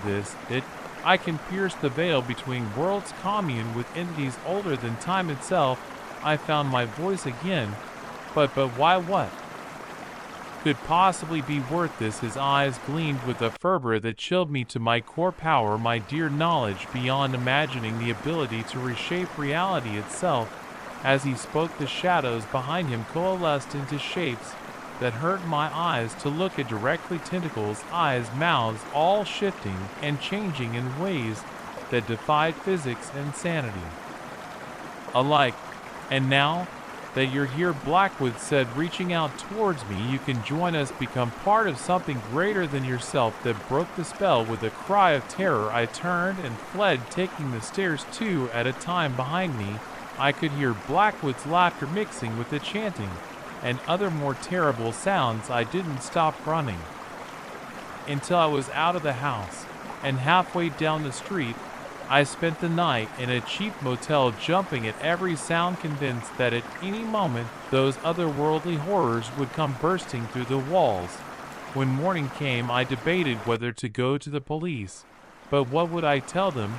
That my professor was performing eldritch rituals in his basement, that I'd seen things that shouldn't exist outside of nightmares. They'd think I was insane or on drugs. In the end, I did nothing. I returned to my dorm room and tried to forget what I'd seen, but the memories haunted me. I couldn't concentrate in class, couldn't sleep without nightmares plaguing me. A week later, Professor Blackwood returned to campus as if nothing had happened. He taught his classes, held office hours, acted completely normal, but sometimes, when he thought no one was looking, I'd catch a glimpse of that manic gleam in his eyes. I dropped his class, and of course changed my major entirely. I couldn't bear to be in the same room as him, knowing what I knew. But even years later, long after I'd graduated and moved away, I couldn't shake the memory of that night. Sometimes on quiet nights when the wind is just right, I swear I can hear chanting, a low rhythmic drone that makes my skin crawl and my heart race. And I wonder what horrors Professor Blackwood unleashed with his forbidden rituals, what ancient terrible things now walk the earth. Because of his obsession with hidden knowledge, I try to tell myself it was all a hallucination, a bad dream brought on by too much studying and not enough sleep. But deep down I know the truth. I've seen behind the veil, glimpsed realities that our minds aren't equipped to handle. And I know that out there in the shadows between what we know and what we fear, things are stirring. So if you ever find yourself house-sitting for a professor with an extensive occult library and a locked basement, take my advice, don't go down there. Some knowledge isn't meant for mortal minds. Some doors, once opened, can never truly be closed again, and the price of forbidden wisdom is often higher than anyone is prepared to pay. The first time my GPS tried to kill me, I thought it was a glitch. The third time, I realized something far more sinister was at play. By then it was too late. I was already lost in a forest that shouldn't exist, with no way out, and something hungry lurking in the shadows. It all started on what should have been a routine drive home from my sister's place in the country. I'd made the trip a dozen times before, but this time I decided to use the new GPS system I'd installed in my car. It'll be faster, I told myself. Maybe I'll discover a new scenic route. Those words would come back to haunt me. The first couple of hours were uneventful. The GPS guided me along familiar highways and back roads, its robotic voice a soothing presence in the quiet car. But as night fell and I entered a more remote area, things began to change. In 500 turn right, the GPS intoned. I frowned. There shouldn't be a right turn here, just a straight shot through to the highway on. But I could see a small dirt road coming up on my right, barely visible in the Growing darkness, that can't be right, I muttered to myself, but the GPS was insane. Assistant turn right now, it commanded against my better judgment. I made the turn. The dirt road was rough, jostling my car. As I crawled along at a snail's pace, trees pressed in on both sides, their branches scraping against the windows, like skeletal fingers after about 10 minutes of this. I'd had enough. This clearly wasn't the right way. I went to turn around, but the road had narrowed to the point where there was barely enough room for my car, let alone space to make a U-turn. Recalculating, the GPS chirped, continue straight for 2 kilometers. No way, I said aloud. We're going back. I started to reverse, trying to retrace my path. That's when things got weird. The GPS screen flickered, the map distorting for a moment. When it stabilized, it showed me in a completely different location, somewhere in the middle of a vast forest, miles from any road. Turn left now, the GPS said, its voice suddenly deeper, more insistent. I ignored it, continuing to back up slowly, but no matter how far I went, the trees didn't thin out, the road didn't widen. It was as if the forest was growing around me, swallowing me up. Panic started to set, and I fumbled for my phone. But there was no signal. The GPS screen flickered again, and this time, when it cleared, the map was gone entirely. In its place was a swirling symbol, hypnotic, an alien. You have arrived at your destination, the GPS said in a voice that no longer sounded even remotely human. That's when I saw the eyes in my rearview mirror, glowing, hungry eyes watching me from the darkness between the trees. I slammed on the gas, no longer caring about the rough terrain. Branches whipped at my windshield as I plowed forward deeper into the impossible forest. The GPS continued to speak, but now it was in a language I didn't recognize, guttural and ancient sounding. I drove for what felt like hours, the forest never thinning, never changing. My gas gauge dropped steadily, and I knew I couldn't keep this up forever. But every time I tried to turn around or backtrack, I'd catch a glimpse of those eyes in mine mirror, always watching, always following. As the first light of dawn began to filter through the trees, I finally ran out of gas. The car sputtered to a stop in a small clearing. For a long moment, I just sat there, hands gripping the steering wheel, heart pounding in my chest. The GPS gave one final crackle and then went silent. In the sudden quiet, I could hear something moving in the underbrush around me, slow, deliberate movements. Whatever had been chasing me all night was closing in. With shaking hands, I reached for the door handle. I had no plan, no idea what I was going to do, but I couldn't just sit there and wait for whatever was out there to get me. As I stepped out of the car, the forest seemed to hold its breath. The pre-dawn light cast everything in a gray, otherworldly glow, and there, at the edge of the clearing, I saw them. They were like nothing I'd ever seen before, vaguely humanoid in shape, but wrong somehow. Now too tall, too thin, with limbs that bent at impossible angles. Their skin was the color and texture of tree bark, and their eyes, God, their eyes were those same glowing orbs I'd seen in my rearview mirror all night. They didn't move. As I stood there frozen in terror, they just watched, their gaze hungry and patient. They knew they had me, knew I had nowhere to go. That's when I heard it, a sound cutting through the unnatural silence of the forest, a car engine. I turned towards the sound, hope surging through me, and there impossibly was a road, a normal paved road that I could have sworn wasn't there a moment ago. I didn't stop to question it. I ran sprinting towards the sound of approaching civilization behind me. I heard in human shacks of fury the sound of snapping branches. As the creatures gave chase, I burst out onto the road just as a truck came around the bend. The driver, an older man with a weathered face, slammed on his brakes, looking at me with a mixture of shock and concern. Please, I gasped, glancing back at the forest. The creatures were gone, melted back into the shadows between the trees, but I could still feel their eyes on me. Please, I need help. The truck driver, bless him, didn't ask questions.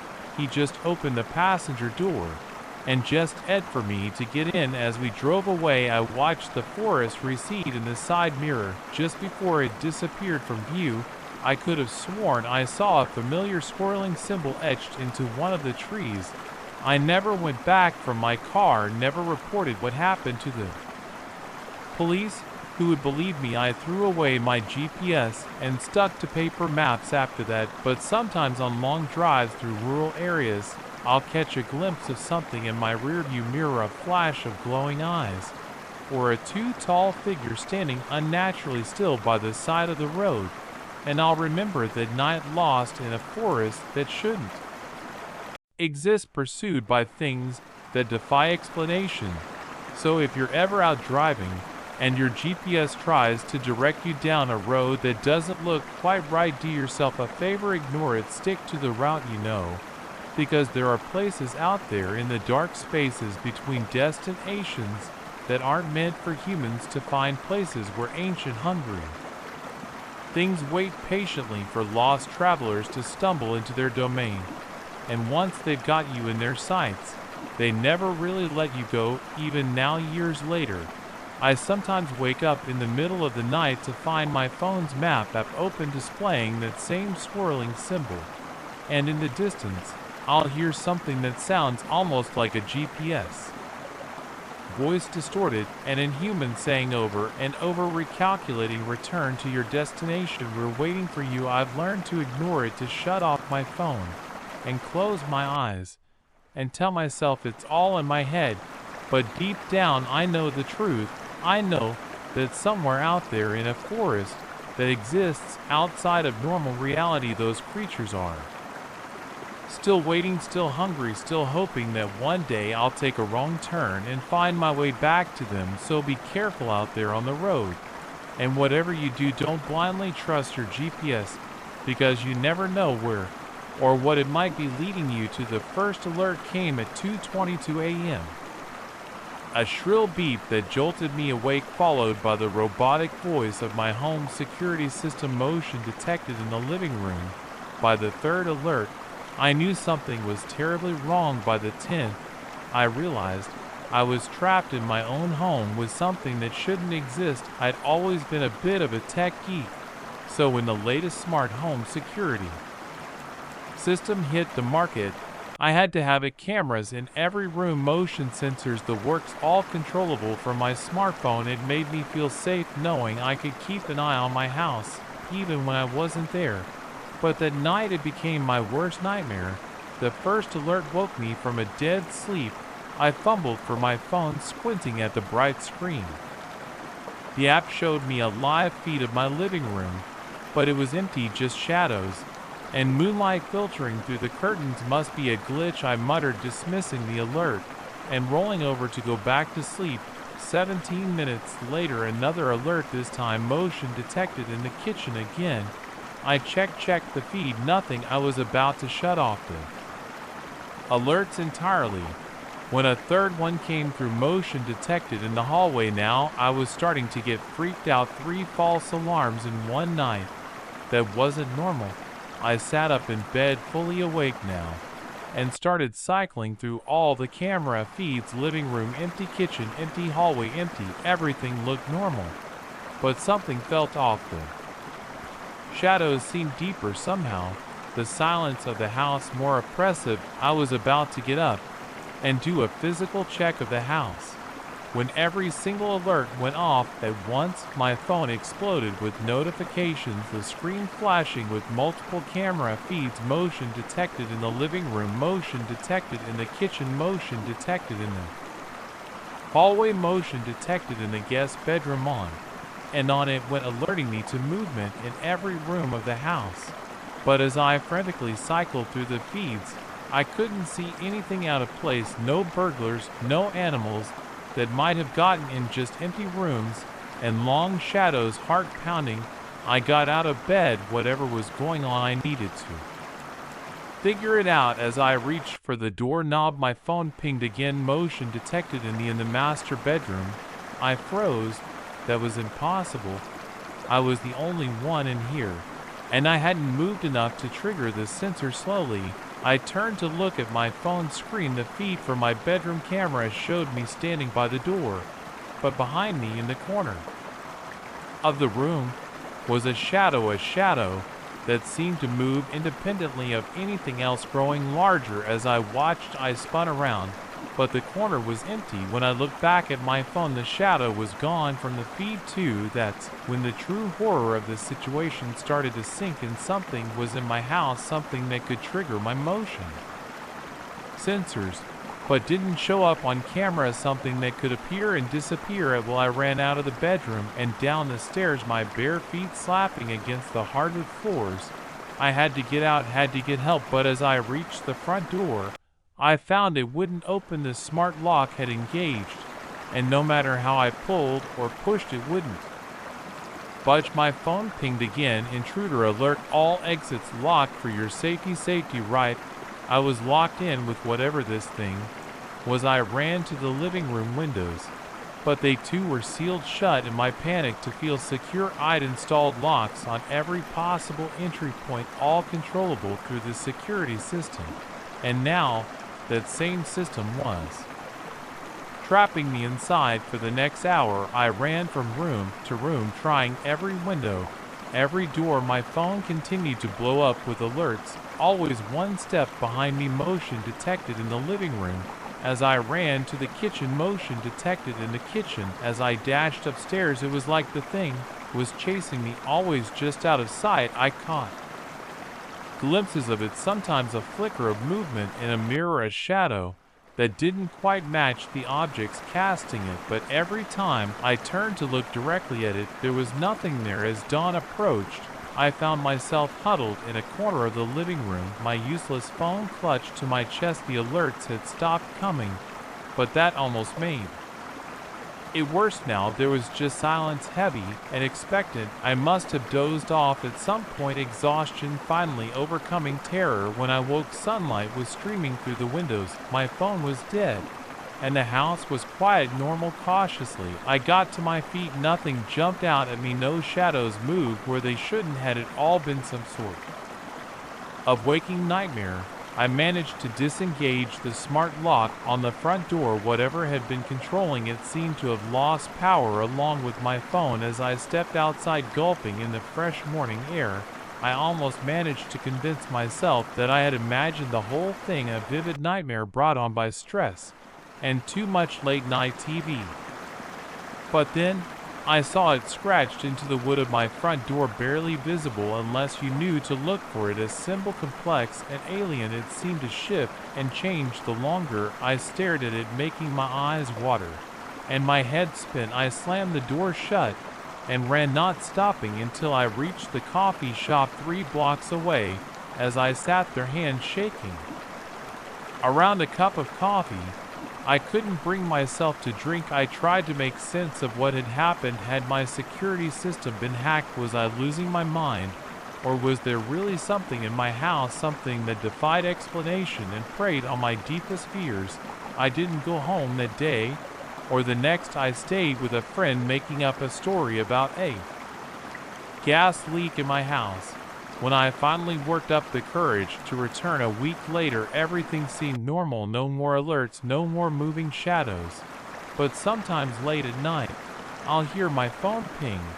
And even though I've uninstalled the security app, even though I've had the whole system ripped out, I'll see that notification, motion detected. I tell myself it's just a glitch, a remnant of the app that didn't fully uninstall, but deep down I know better. Whatever came into my house that night, whatever triggered those alerts and moved in the shadows, it's still there waiting, watching. I sleep with the lights on now. I've covered all the mirrors in the house, and I've learned to live with the constant feeling of eyes on me, of movement just at the edge of my vision.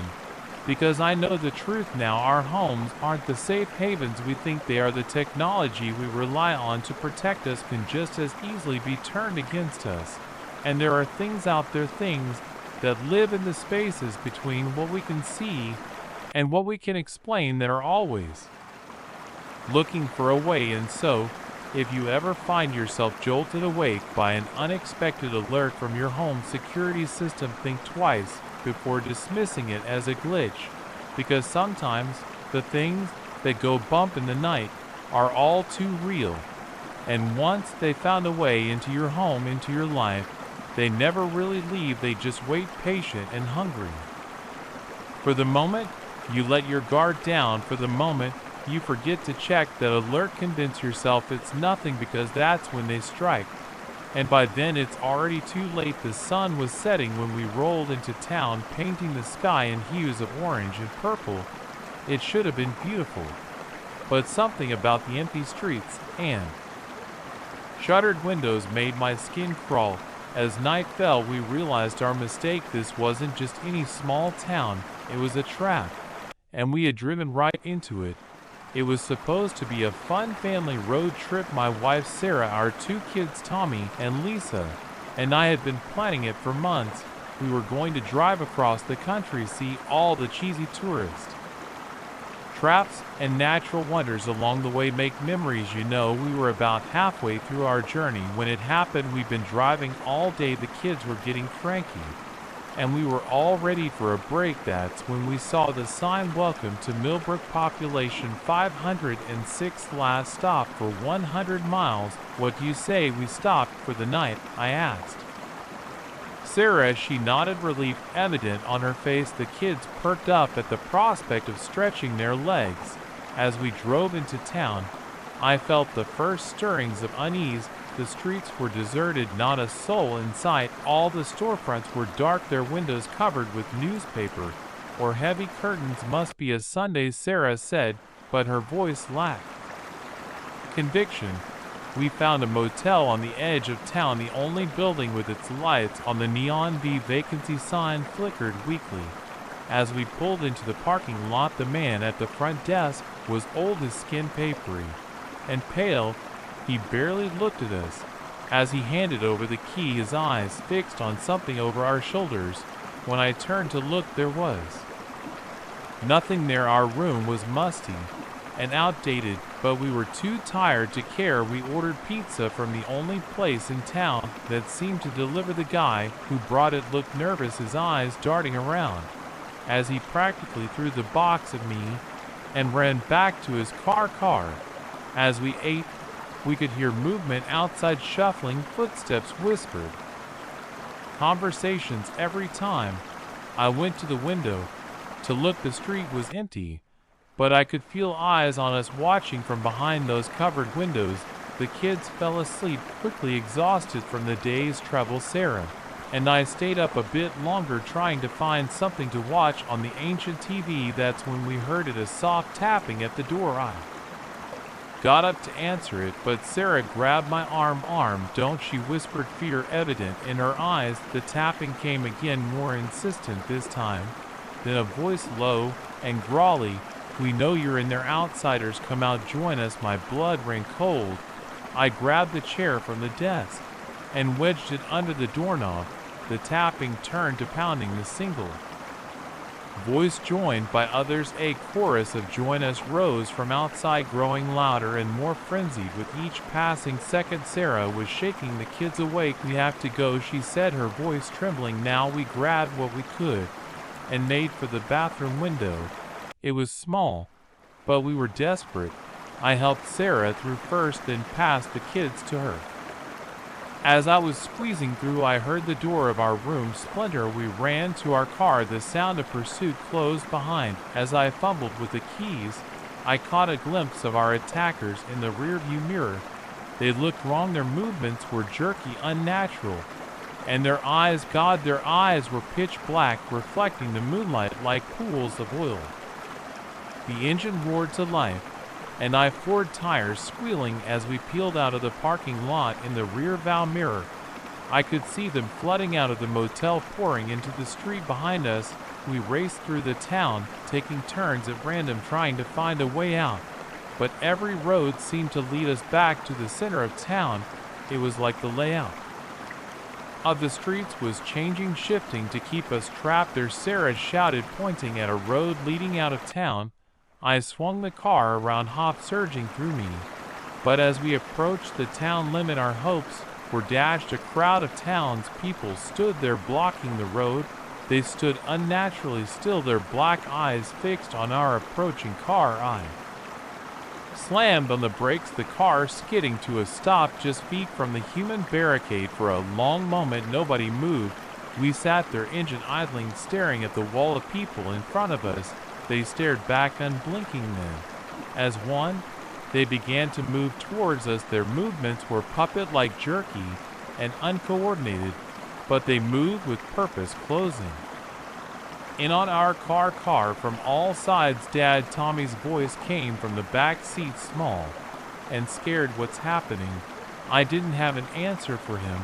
I threw the car into reverse, but we were surrounded now. Hands slapped against the windows, faces pressed against the glass, their mouths moved in unison. Join us, become one with us. Sarah was sobbing, clutching the kids close. I was about to tell them I loved them, sure that this was the end, when suddenly the crowd parted. A figure walked through the gap, different from the others. It was the old man from the motel, but he seemed more. His eyes were the same pitch black as the others, but they held an intelligence, a malevolence that the rest lacked. Approached my window, and to my horror, I found myself rolling it down. I couldn't stop my hand. It was like my body was no longer under my control. I welcome to Millbrook, the old man said, his voice resonating in a way that made my teeth ache. We've been waiting for you. What do you want? I managed to ask, my own voice sounding distant and strange to my ears. The old man smiled, revealing teeth that were just a bit too sharp. We want you to stay, to become part of our family. This town, it hungers, and you, my dear outsiders, are the feast. As he spoke, I felt a pull, a desire to step out of the car, to join the crowd, to become one with Millbrook. From the corner of my eye, I could see Sarah's hand moving to her seat belt, her face blank. No, I shouted, the sound snapping me back to reality. I slammed my foot on the gas, not caring who or what was in our way. The car lurched forward, knocking the old man aside. People bounced off the hood. As we plowed through the crowd, I heard screams both from outside and inside the car, but I didn't stop, couldn't stop. We burst through the human barricade, and suddenly we were on an open road, the town receding behind us. I drove for hours until the sun began to rise, afraid that if I stopped we'd find ourselves back in that nightmare town. We never spoke about what happened at night. How could we? Who would believe us? We cut our trip short and went home, but things were never the same. Sometimes I catch Sarah staring off into space, a blank look in her eyes. The kids have nightmares they can't explain, and me, I can't shake the feeling that we didn't really escape, that a part of us is still there in Millbrook, waiting with the rest of those poor souls for the next unsuspecting travelers. So, if you're ever on a long road trip and you see a sign for a town you've never heard of, do yourself a favor, keep driving no matter how tired you are, no matter how much you need a break, because some towns aren't meant to be visited. Some places exist only to trap the unused, to feed on their essence, and once they got a taste of you, they never really let you go. The mansion loomed before us, a decaying giant swallowed by the forest. As we stepped inside, the musty air carried whispers of secrets long buried, but it wasn't until we found the fresh food in the kitchen that we realized we weren't alone. Something was living here, hidden in the shadows of a place that shouldn't exist. I've always been drawn to abandoned places. There's something about the decay, the forgotten stories, that calls to me. So when my best friend Mike told me he'd found coordinates to a supposedly H-haunted mansion deep in the woods, I was all in. We set out early on a Saturday morning, our backpacks loaded with cameras, flashlights, and enough snacks to last the day. The hike was tougher than we expected. The forest grew denser the further we went, the trees pressing in close, their branches seeming to reach for us. As we passed, after hours of trudging through underbrush and checking our GPS, we finally broke through into a clearing, and there it was. The mansion was enormous, at least 3 stories tall, with turrets and balconies that spoke of a bygone era of wealth and opulence. But time had not been kind. Vines crawled up the walls, windows were shattered, and part of the roof had caved in. This is impossible. Mike breathed, eyes wide. There's no record of any building out here. How did we not know about this? I shook my head, equally amazed. Let's check it out. We are approached cautiously. Years of urban exploring having taught us to be wary of rotting floorboards and unstable structures. The front door hung off its hinges, creaking ominously. As we pushed it open, the interior was a mess of decay and faded grandeur. Tattered carpet squelched under our feet, heavy with years of rainfall from the holes in the ceiling. Ornate furniture lay scattered and broken, and paintings hung askew on mold-spotted walls. We moved slowly through the rooms, cameras clicking away, documenting every bizarre detail in what must have been a ballroom. A massive chandelier lay shattered on the floor, crystals spread out like a glittering pond. This place is unreal, Mike said, his voice hushed with awe. It's like time stopped here 100 years ago. But as we explored further, things started to feel off. In a study filled with rotting books, I noticed a desk with a clean spot in the dust, as if someone had recently been writing there. In a bedroom, the sheets were rumpled like someone had just gotten out of bed. Mike, I called out, my unease growing. Are you seeing this? He nodded, his earlier excitement replaced by caution. Yes, something's not right here. We pressed on, our exploration now tinged with a growing sense of dread. And then we found the kitchen. Unlike the rest of the house, the kitchen showed signs of recent use, very recent. A pot sat on the ancient stove, still warm to the touch. The sink held freshly washed dishes, and on the counter a loaf of bread that couldn't have been more than a day old. Mike and I exchanged looks of disbelief and fear. We need to go, he said, already backing towards the door now.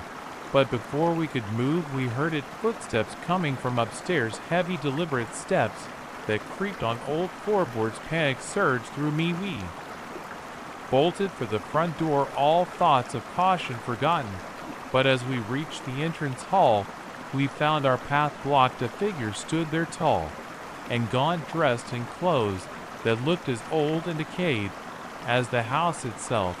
But it was the face that froze the scream in my throat. Where there should have been eyes, nose, and mouth, there was only smooth, blank skin. The thing cocked its head, regarding us with a face that couldn't see. Then it spoke, the words somehow forming without a mouth. Visitors, it said, the voice echoing in our heads rather than our ears. How delightful. It's been so long since we've had guests. Mike made a strangled sound beside me. I wanted to run, to scream, to do anything, but my body wouldn't respond. I was rooted to the spot, terror coursing through my veins. Please, the thing continued, taking a step towards us. Won't you stay for dinner? We have so much to discuss. That broke the spell. We turned and ran deeper into the house, away from the horrifying greeter. I could hear it following, its footsteps unnaturally fast behind us. We raced through rooms, upstairs, along corridors that seemed to stretch and twist in impossible ways. The house itself seemed alive, changing around us, leading us deeper into its depths. Finally, gasping for breath, we found ourselves in a circular room at the top of one of the turrets. There was nowhere left to run. As we stood there, chests heaving, the door slowly creaked open. But it wasn't the faceless figure that entered. It was a woman, beautiful in an otherworldly way, her eyes glowing with an inner light. Don't be afraid, she said, her voice melodious and soothing. We mean you no harm. We just get so lonely here. What are you? I managed to ask, my voice shaking. She smiled, and in that smile I saw Ian's. We are the caretakers, the guardians of this place that exists between your world and others. This house, it's a doorway, and sometimes it needs to be fed. As he spoke, I became aware of movement all around us, shadows taking shape, forming into figures, both human and not. They filled the room, watching us with hungry eyes. Please, Mike whimpered beside me, let us go. We won't tell anyone about this place. The woman's smile turned sad. Oh, my dears, don't you see? You can't leave your part of the house now, part of us. And then they were upon us. I felt cold hands grasping at me, pulling me into their embrace. I tried to fight, to scream, but it was like moving through molasses. The last thing I remember is the woman's voice, gentle and remorseless. Welcome home. I woke up in my own bed, sunlight streaming through the window. For a moment, I thought it had all been a nightmare. But then, I saw the dirt under my fingernails, leaves tangled in my hair. Mike was gone. His family reported him missing, but the police never found any trace of him. They questioned me, of course, but I couldn't tell them the truth. Who would believe me? Sometimes late at night, I think I can hear whispers, voices calling from just beyond the edge of sleep, and in my dreams I'm back in that mansion, wandering endless corridors, searching for something I can never find. I don't go exploring anymore. I've given up my urban exploration hobby, sold all my gear, but I can't shake the feeling that it's not over, that someday the house will call me back, that Mike is there waiting for me in those twisted halls. And the worst part of me wants to go, because now I know the truth. There are places in this world that shouldn't exist, doorways to realms beyond our understanding. And once you've glimpsed what lies beyond, you're never truly free. So, if you're ever hiking in the deep woods, and you come across a mansion that's not on any map, do yourself a favor, turn around, go home, pretend you never saw it, because some mysteries are better left unsolved, some doors better left unopened. And if you hear whispers in the night, calling you to come explore, to uncover secrets long buried, cover your ears, close your eyes. And whatever you do, don't answer, because once the house has chosen you, it never really lets you go. The first time I heard my own voice screaming for help from my phone, I thought I was going crazy. By the third call, I knew something far more sinister was at play. Whatever was on the other end of the line wasn't just mimicking my voice, it was me trapped in a nightmare I couldn't begin to understand. It started on the Tuesday night.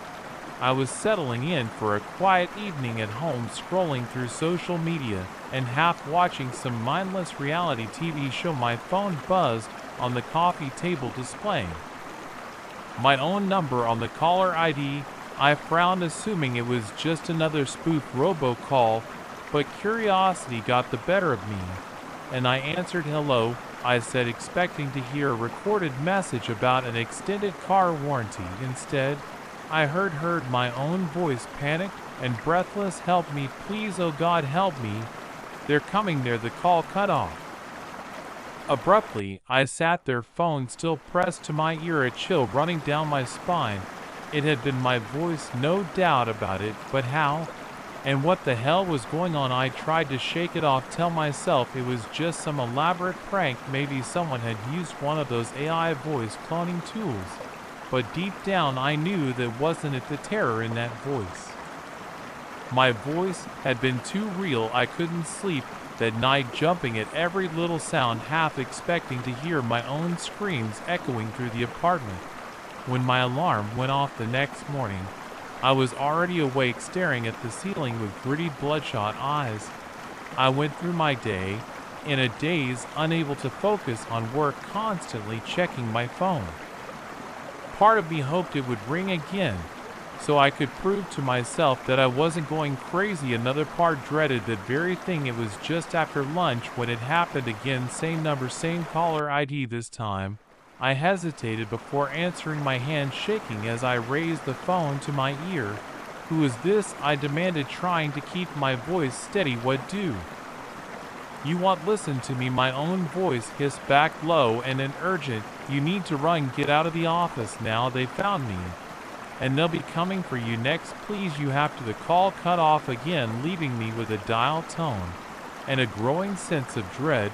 I looked around the office, half expecting to see some threat lurking in the corners, but everything was normal. My coworkers tapped away at their keyboards, oblivious to my internal panic.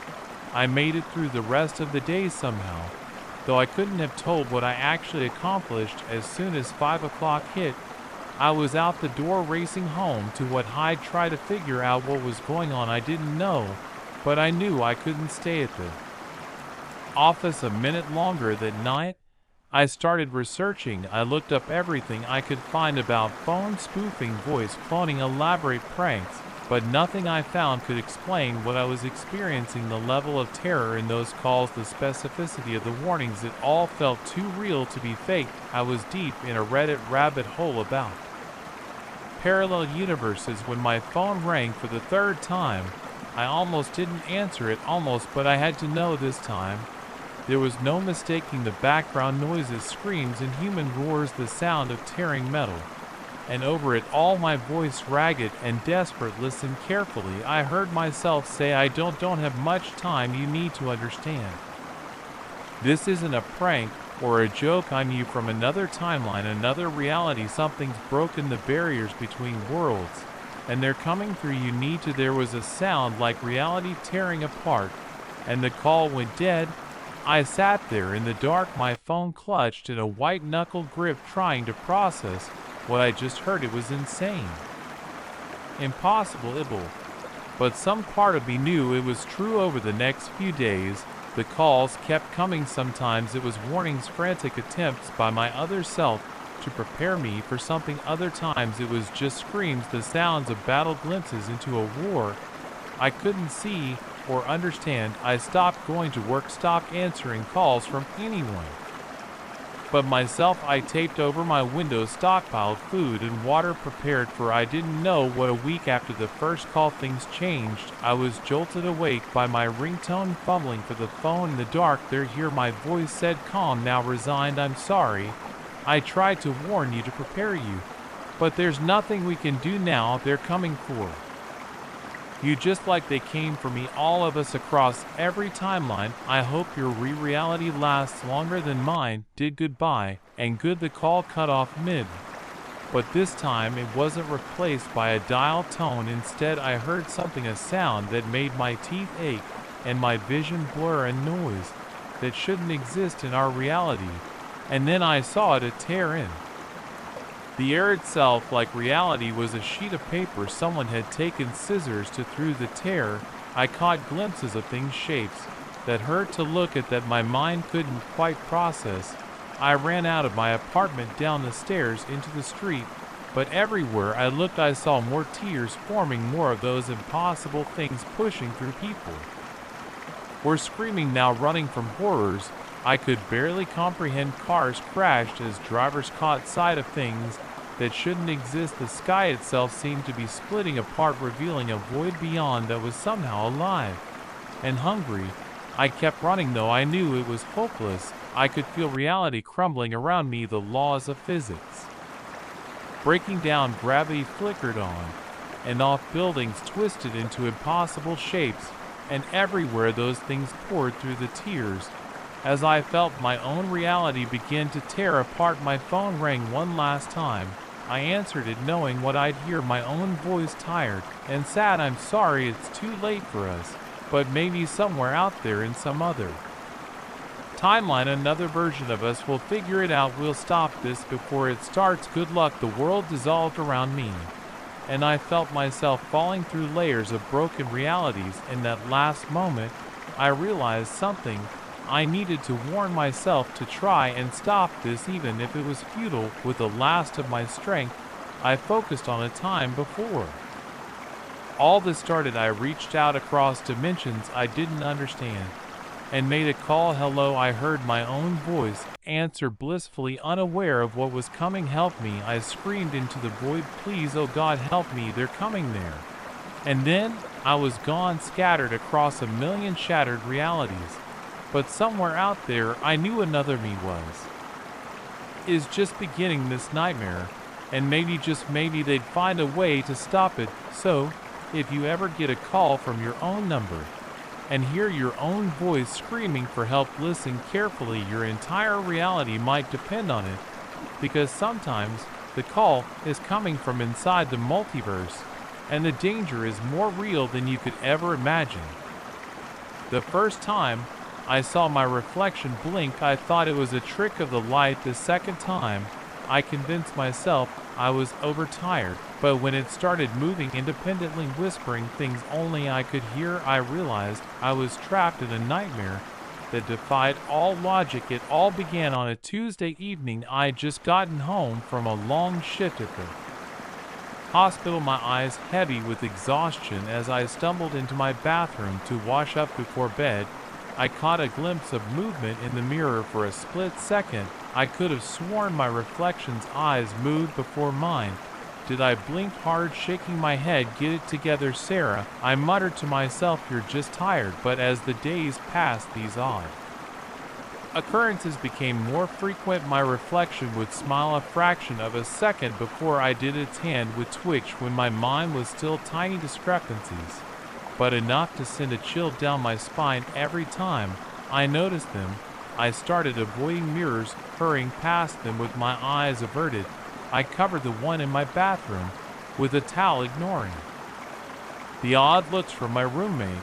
But I couldn't escape my reflection entirely. It was always there, lurking in windows, shiny surfaces, even the black screen of my phone. A week after that first incident, things escalated. I was brushing my teeth carefully, not looking directly at the mirror, when I heard a whisper so faint I almost missed it. Over the sound of running water, Sarah. I froze, toothbrush halfway to my mouth, slowly, heart pounding. I raised my eyes to the mirror. My reflection stared back at me, but its eyes were wrong. They were my eyes, but filled with a darkness I'd never seen before. And then it smiled, a slow, cruel thing that I definitely wasn't doing. The toothbrush clattered into the sink as I stumbled backward. A scream caught in my throat. My reflection didn't move with me. It stood there, still smiling, that terrible smile. Hello, Sarah, it said, its voice a twisted version of my own. We need to talk. I ran from the bathroom, slamming the door behind me. I spent the rest of the night huddled in my bed, lights blazing, jumping at every shadow. When morning came, I convinced myself it had been a vivid nightmare brought on by stress and lack of sleep. But deep down I knew the truth. Something was very, very wrong. Over the next few days, I tried to go about my life normally. I went to work, hung out with friends, all while studiously avoiding any reflective surfaces. But I could feel it watching me, always a presence just at the edge of my vision, patient and hungry. It was a week later when it happened again. I was alone in the break room at work, refilling my coffee mug, when I saw my reflection in the shiny surface of the coffee machine. It waved at me, grinning widely, while I stood frozen in horror. You can't ignore me forever, Sarah, it said, its voice somehow coming from everywhere and nowhere at once. We are a part of each other, you and I. The sooner you accept that, the easier this will be. What are you? I whispered, my voice shaking. What do you want? My reflection's grin widened impossibly. On you, Sarah, the you that you keep hidden away, all your darkest thoughts, your deepest desires.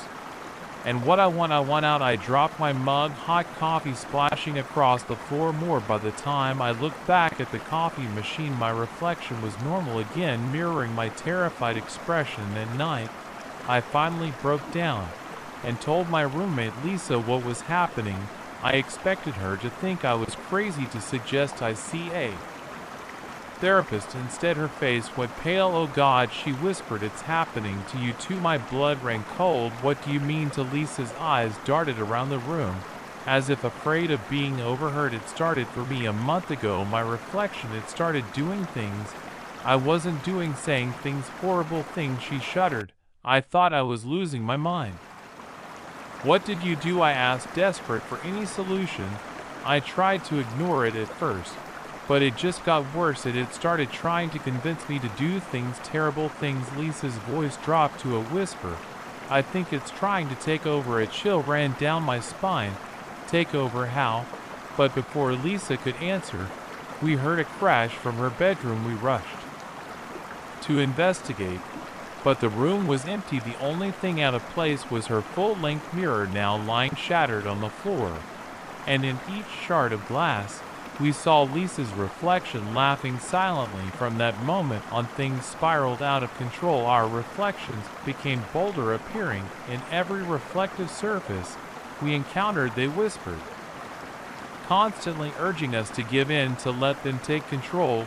We tried everything we could think of. We covered every mirror in the apartment, avoided water and shiny surfaces, But it wasn't enough. Our reflections found ways to reach us, their voices growing louder and more insistent. With each passing day, I started to notice changes in Lisa. She became withdrawn, jumpy. I catch her talking to herself, or rather to her reflection, when she thought I wasn't around. Her eyes grew darker, her smile a little too wide. One night, I woke to the sound of breaking glass. I rushed to Lisa's room, but she was gone. The mirror we covered was uncovered, the sheet lying in a heap on the floor, and in the glass I saw Lisa's reflection smiling triumphantly. "She's ours now," it said in Lisa's voice, but not Lisa's voice.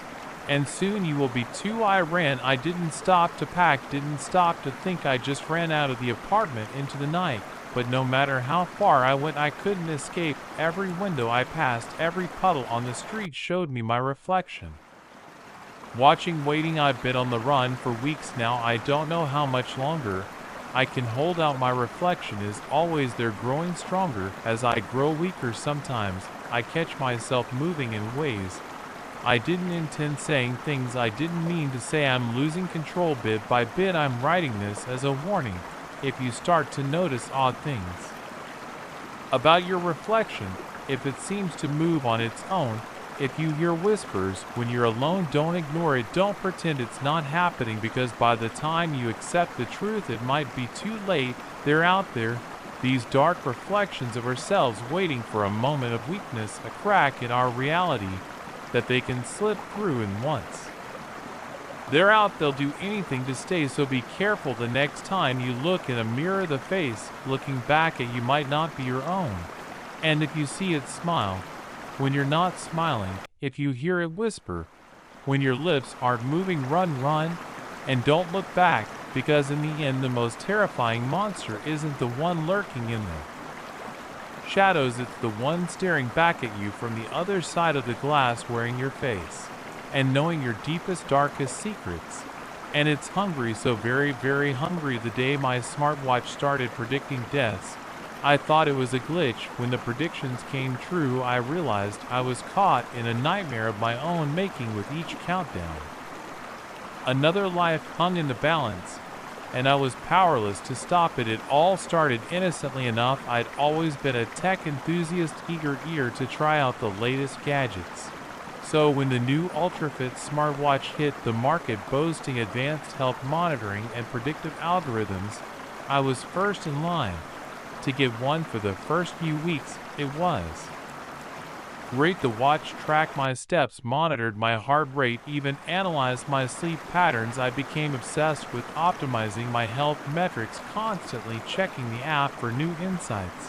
Then about a month after I got the watch, I noticed something odd. A new notification popped up on the screen, countdown 24, and below it in smaller text was my aunt's name. I frowned, tapping the screen for more information, but there was nothing else, just that ominous countdown and my aunt's name. I figured it must be some kind of bug, maybe a reminder I'd set and forgotten about. I made a mental note to check the settings later, and went about my day. 4 hours later, I got the call. My aunt had suffered a sudden heart attack. She didn't make it. As I stood there, phone still in hand, my watch vibrated. The countdown had reached 0, and below it a new message appeared: prediction accurate, new countdown initiating. My blood ran cold. It couldn't be a coincidence, could it? But the alternative was too horrifying to contemplate. Over the next few days, I tried to convince myself it was just a terrible fluke. I dug through the watch's settings, searched online forums, even contacted customer support, but I found nothing to explain what had happened. Then a week later, another countdown appeared. This time it was for 72 hours, with my best friend's name underneath. Panic set, and I called my friend, immediately warning him to be careful, to stay home if possible. He laughed it off, telling me I was being paranoid. But I couldn't shake the feeling of dread that had settled in my stomach. As the hours ticked by, I grew more and more anxious. I checked on my friend constantly, much to his annoyance. When the countdown reached its final hour, I was a nervous wreck. Then, with just minutes to go, I got the call. My friend had been in a car accident He was rushed to the hospital, but it was too late. He was gone once again. As the countdown hit 0, my watch vibrated. Prediction accurate. New countdown initiating this time. I couldn't deny it. Somehow my watch was predicting deaths, and I was powerless to stop them. The next few months were a nightmare. Countdowns appeared randomly, sometimes with days of warning, sometimes with only hours. I tried everything I could think of to prevent the predicted deaths. I warned people. I called the police with anonymous tips. I even tried destroying the watch, but nothing worked. The watch seemed indestructible, and no matter what I did, the predictions always came true. It was like fate itself was conspiring against me, ensuring that these deaths occurred no matter what. I stopped sleeping, stopped eating. My whole life became consumed by these countdowns, by my desperate attempts to save lives I knew deep down couldn't be saved. My friends and family started to worry. They thought I was having some kind of breakdown. And how could I explain to them what was really happening? They think I was crazy. Hell, I thought I was crazy. But the countdowns kept coming, and with each one another person died. Sometimes it was people I knew, sometimes strangers whose names I'd never heard before. But always the watch was right. I tried to get rid of the watch, to give it away or sell it, but every time I took it off, I was overwhelmed by a sense of panic. What if I missed a countdown? What if I could have saved someone? The guilt was unbearable. So I kept it on, this harbinger of doom, strapped to my wrist. I became a prisoner to its predictions, living my life in increments between countdowns. Then one day a new countdown appeared, but this time it was different. The time frame was longer, 30 days. And the name below it was my own. I stared at the watch face, my heart pounding. Was this it? Had the watch finally turned its grim prediction on me? For a moment, I felt relief. At least it would be over. No more dreading the next countdown, no more futile attempts to change fate. But then the fear set. In 30 days, what would happen in those 30 days? I became paranoid, seeing potential death in every situation. I barely left my house, had my groceries delivered, worked from home, but the countdown kept ticking down, indifferent to my precautions.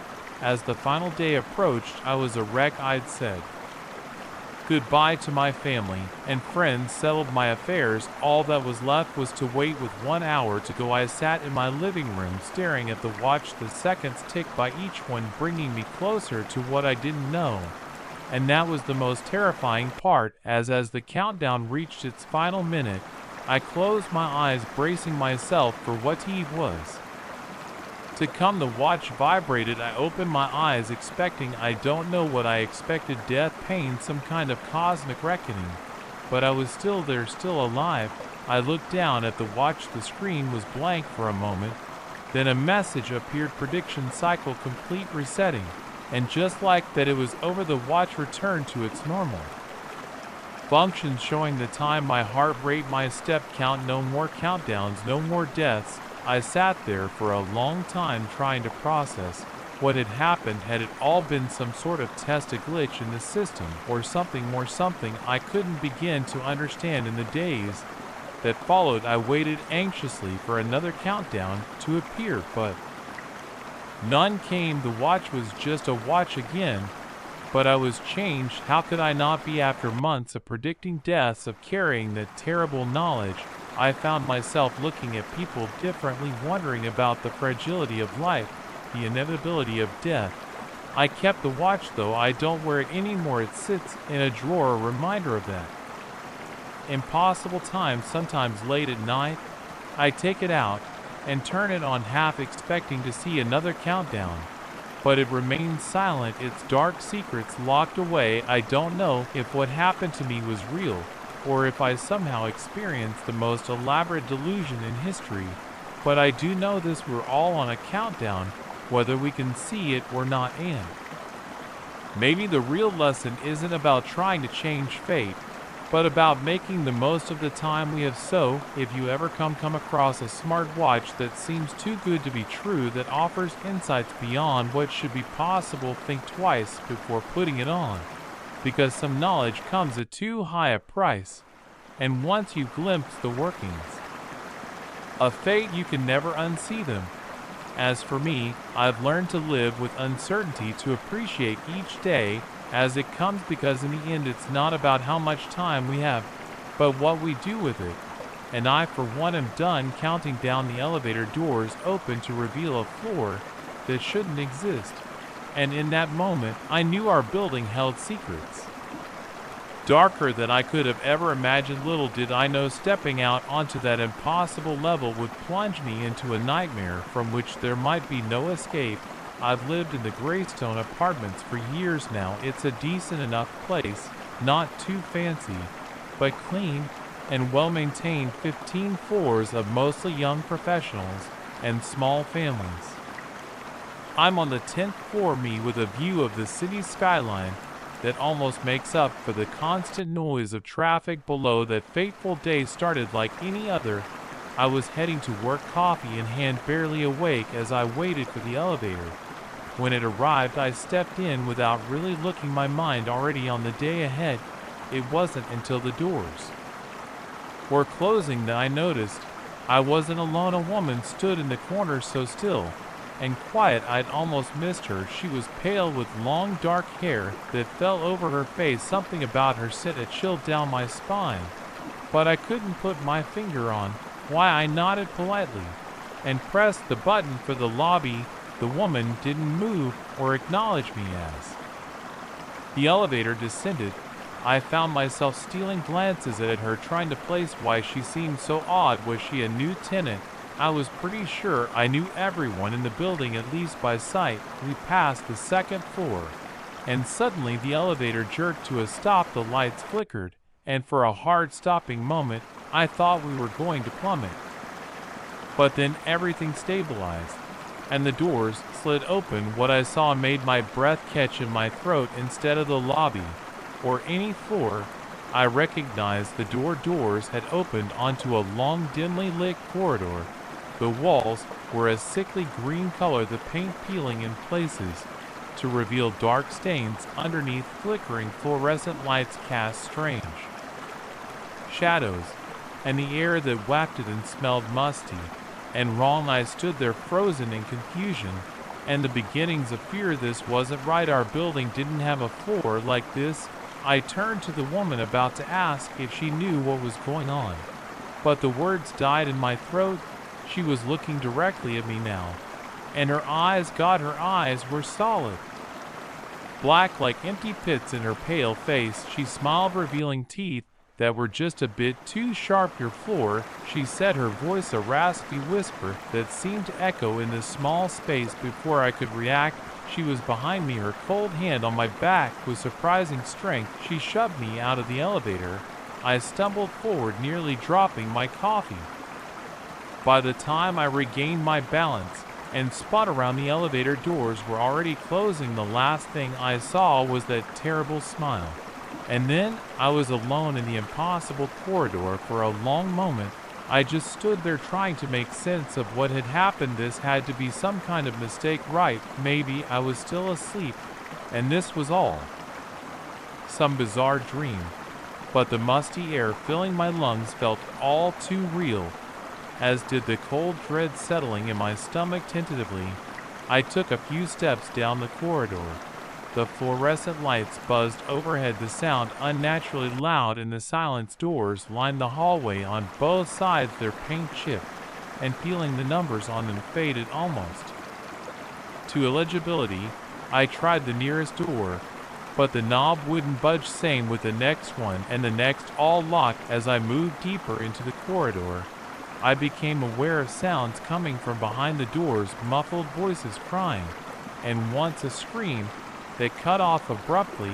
I quickened my pace, looking for any way out. The corridor seemed to go on forever, turning at odd angles that didn't make sense given the layout of our building. I must have walked the equivalent of several city blocks, all while staying on what should have been a single floor. Just as panic was starting to truly set and I saw a figure ahead, relief flooded through me. Another person. Maybe they could explain what was going on. Hey, I called out, jogging towards them. "Excuse me, can you help me? I'm a bit lost." The figure turned, and my relief evaporated instantly. It was a man, or at least it had the shape of a man, but his proportions were all wrong: limbs, two long joints bending in impossible ways, and his face, it was like someone had tried to sculpt human features without ever having seen a real person. I backpedaled, my heart racing. The thing tilted its head, regarding me with eyes that were just empty sockets. Then it began to move towards me, its gait a jerky, unsettling thing. I ran back the way I had come, no longer caring about finding an exit, just wanting to get away from that nightmarish figure. I could hear it behind me, its movements faster than should be possible given its awkward gait. As I ran, I became aware of more movement around me, shapes in my peripheral vision, darting between doors. The muffled sounds from behind the doors grew louder, more frenzied. I don't know how long I ran. Time seemed to lose all meaning in that twisted corridor, but eventually, mercifully, I saw the elevator ahead.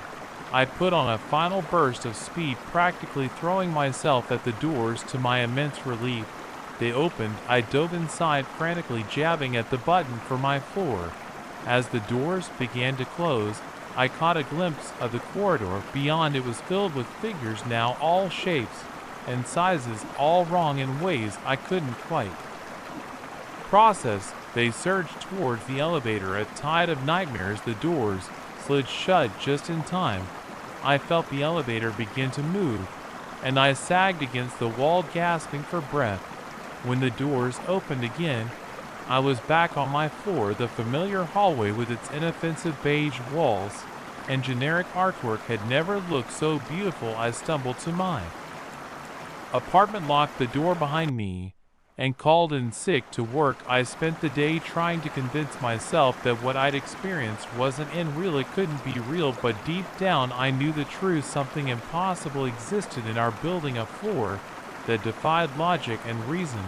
And now that I knew about it, I couldn't unknow it. In the days that followed, I tried to find out more. I asked my neighbors if they'd ever experienced anything strange in the elevator. Most just gave me odd looks, but a few got a haunted look in their eyes. Quickly changing the subject, I researched the history of the building, looking for any clues. What I found chilled me to the bone. Over the years, dozens of people had gone missing from the gravestone.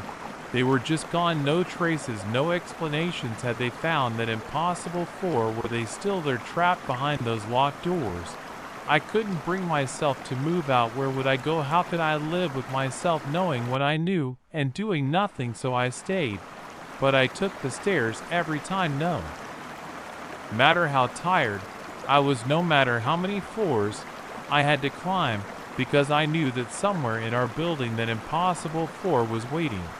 And if I was ever unlucky enough to find it again, I might not make it back. Sometimes late at night, I swear I can hear the elevator moving on its own, stopping at a floor that doesn't exist. And in my darkest moments, I wonder, is it only a matter of time before that floor finds me again?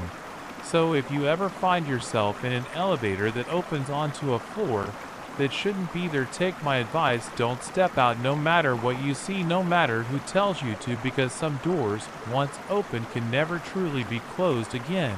And in the spaces between floors, in the cracks of reality we pretend don't exist, things are waiting, hungry things, patient things, things that would love nothing more than to welcome you to your new home on a floor that doesn't exist. The first time my reflection tried to warn me, I dismissed it as a trick of the light. By the third time, I realized I was caught in a terrifying game of cat and mouse with a version of myself desperate to change the future. If only I had listened sooner. It started on a Tuesday morning. As I was getting ready for work, I was running late as usual, hurriedly brushing my teeth while mentally rehearsing my presentation for the day. That's when I saw it, a flicker of movement in the mirror that didn't quite match my own. I paused, toothbrush halfway to my mouth, and stared at my reflection for a split second. I could have sworn I saw my mirror self shaking her head, a look of urgent warning in her eyes. but when I blinked everything was normal again. I chalked it up to lack of sleep and too much caffeine after all I'd been pulling long hours at the office.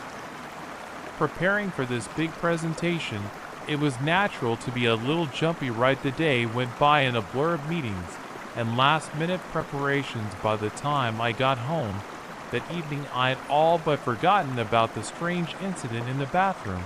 It wasn't until 2 days later that it happened again. I was trying on outfits for a date turning this way, and that in front of my full-length mirror, as I reached for a different shirt, I caught sight of my reflection making a slashing motion across its throat, mouthing what looked like "Don't go." I jerked back, heart racing this time. I was sure I hadn't imagined it, but when I looked again, my reflection was behaving normally, mirroring my shocked expression. "Get a grip, Liz," I muttered to myself, running a shaky hand through my hair. "You're just nervous about the date."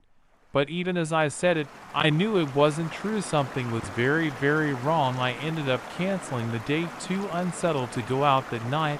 I barely slept, jumping at every shadow and avoiding looking at any reflective surfaces. The third time it happened, there was no denying it.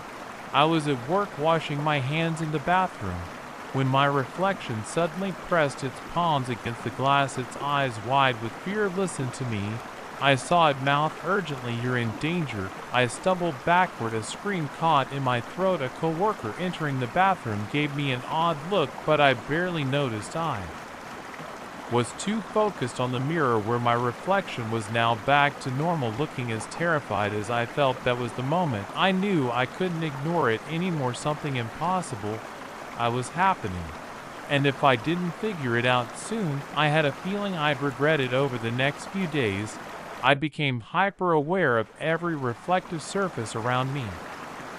Mirrors, windows, even the shiny surface of my phone. I scrutinized them all, waiting for another message from my other self. It didn't take long. Walking past a store window, I caught sight of my reflection, gesturing frantically. I stopped, ignoring the confused looks from passers-by, and watched as Mirror Me pointed urgently at something behind me. I spun around, half expecting to see some imminent threat, but there was nothing out of the ordinary, just the usual bustle of the city street. When I turned back to the window, my reflection was pressing what looked like a scrap of paper against the glass. I squinted, trying to make out the hastily scrolled message: "Harris Building, 8 p.m. Stopped at the image, faded quickly, leaving me staring at my own bewildered face in the window. The Harris Building, that was where my office was located, but what was happening at 8 p.m.? And what was I supposed to stop? I spent the rest of the day in a state of nervous anticipation. As 8 p.m. approached, I found myself back at the office, pacing the empty corridors, jumping at every sound. At precisely 8 p.m. I heard a comment from the floor above, heart pounding. I raced up the stairs. I burst through the door to find two of my coworkers in what looked like a heated argument. One of them, Dave, from accounting, had the other pinned against the wall. "Hey," I shouted, startling them both. "What's going on here?" Dave released his grip, looking sheepish. "It's nothing, Liz. Just a misunderstanding about some numbers in the quarterly report." But I could see the fear in the other man's eyes, the way he rubbed his throat where Dave's arm had been. This was more than a simple disagreement. As security arrived to sort things out, I couldn't shake the feeling that I just prevented something much worse from happening. But how? Had my reflection known? From that point on, the warnings became more frequent and more specific. My reflection would appear at odd moments, desperately trying to communicate. Sometimes it was written messages, other times frantic gestures or mouthed words. Each time, the warnings led me to avert some kind of disaster, a car accident narrowly avoided, a fire caught before it could spread. Once, I even prevented a mugging, all based on my reflection's cryptic clues. I began to understand that somehow, impossibly, my reflection was a version of me from the future, a version that had seen terrible things happen and was trying to change the course of events. But as grateful as I was for the warnings, the con vigilance was taking its toll. I was barely sleeping, jumping at every reflective surface, constantly on edge, waiting for the next message. My friends and family were starting to worry, noticing my erratic behavior and the dark circles under my eyes.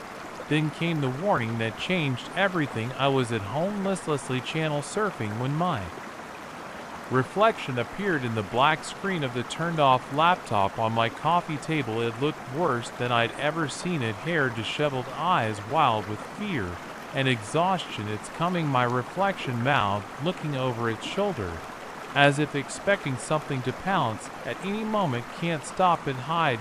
Before I could react, the image vanished, leaving me staring at my own terrified face in the laptop screen. Hide from what?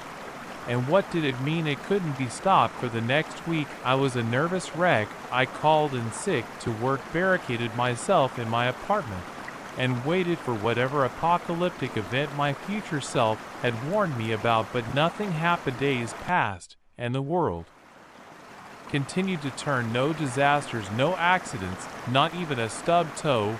As the adrenaline wore off, doubt began to creep in. Had I imagined it all? Was this some kind of elaborate mental breakdown? Just as I was starting to think about seeing a therapist, I caught sight of my reflection in the bathroom mirror. But this time it wasn't trying to warn me, wasn't trying. It was smiling, a sad, tired smile, but a smile nonetheless. Thank you, it mouthed. It's over. And just like that, it was gone. My reflection went back to being just that, a reflection. I never saw another warning after that day. My life slowly returned to normal, or as normal as it could be after everything I'd experienced. But I was changed. How could I not be after weeks of averting disasters and changing the course of events? I found myself hyper-aware of the butterfly effect, how small actions could have huge consequences.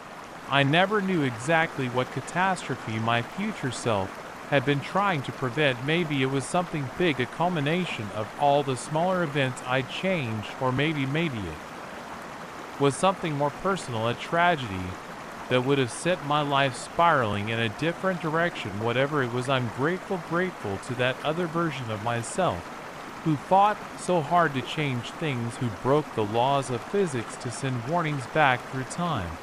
But sometimes late at night, I find myself staring into mirrors, half expecting to see that frantic version of myself appear again, and I wonder if I had to do it, if I had to find a way to send messages to my past self, would I be strong enough, clever enough, determined enough? I hope I never have to find out. But if I do, if someday I find myself on the other side of the mirror desperately trying to change the past, well, at least I know one thing: I'll listen. So if you ever catch your reflection moving independently, if you ever see yourself trying to do something, pay attention. It might just save your life, or someone else's, or maybe, just maybe, the entire world, because sometimes the most important warnings come from the last place you'd expect yourself. The old bed and breakfast looked quaint and inviting as we pulled up, but I should have known better. In a place where guests check in but never check out, we were about to discover the true meaning of permanent residence. It was supposed to be a fun family road trip, a chance for Sarah and me to bond with our kids Jake and Lily, away from the distractions of modern life.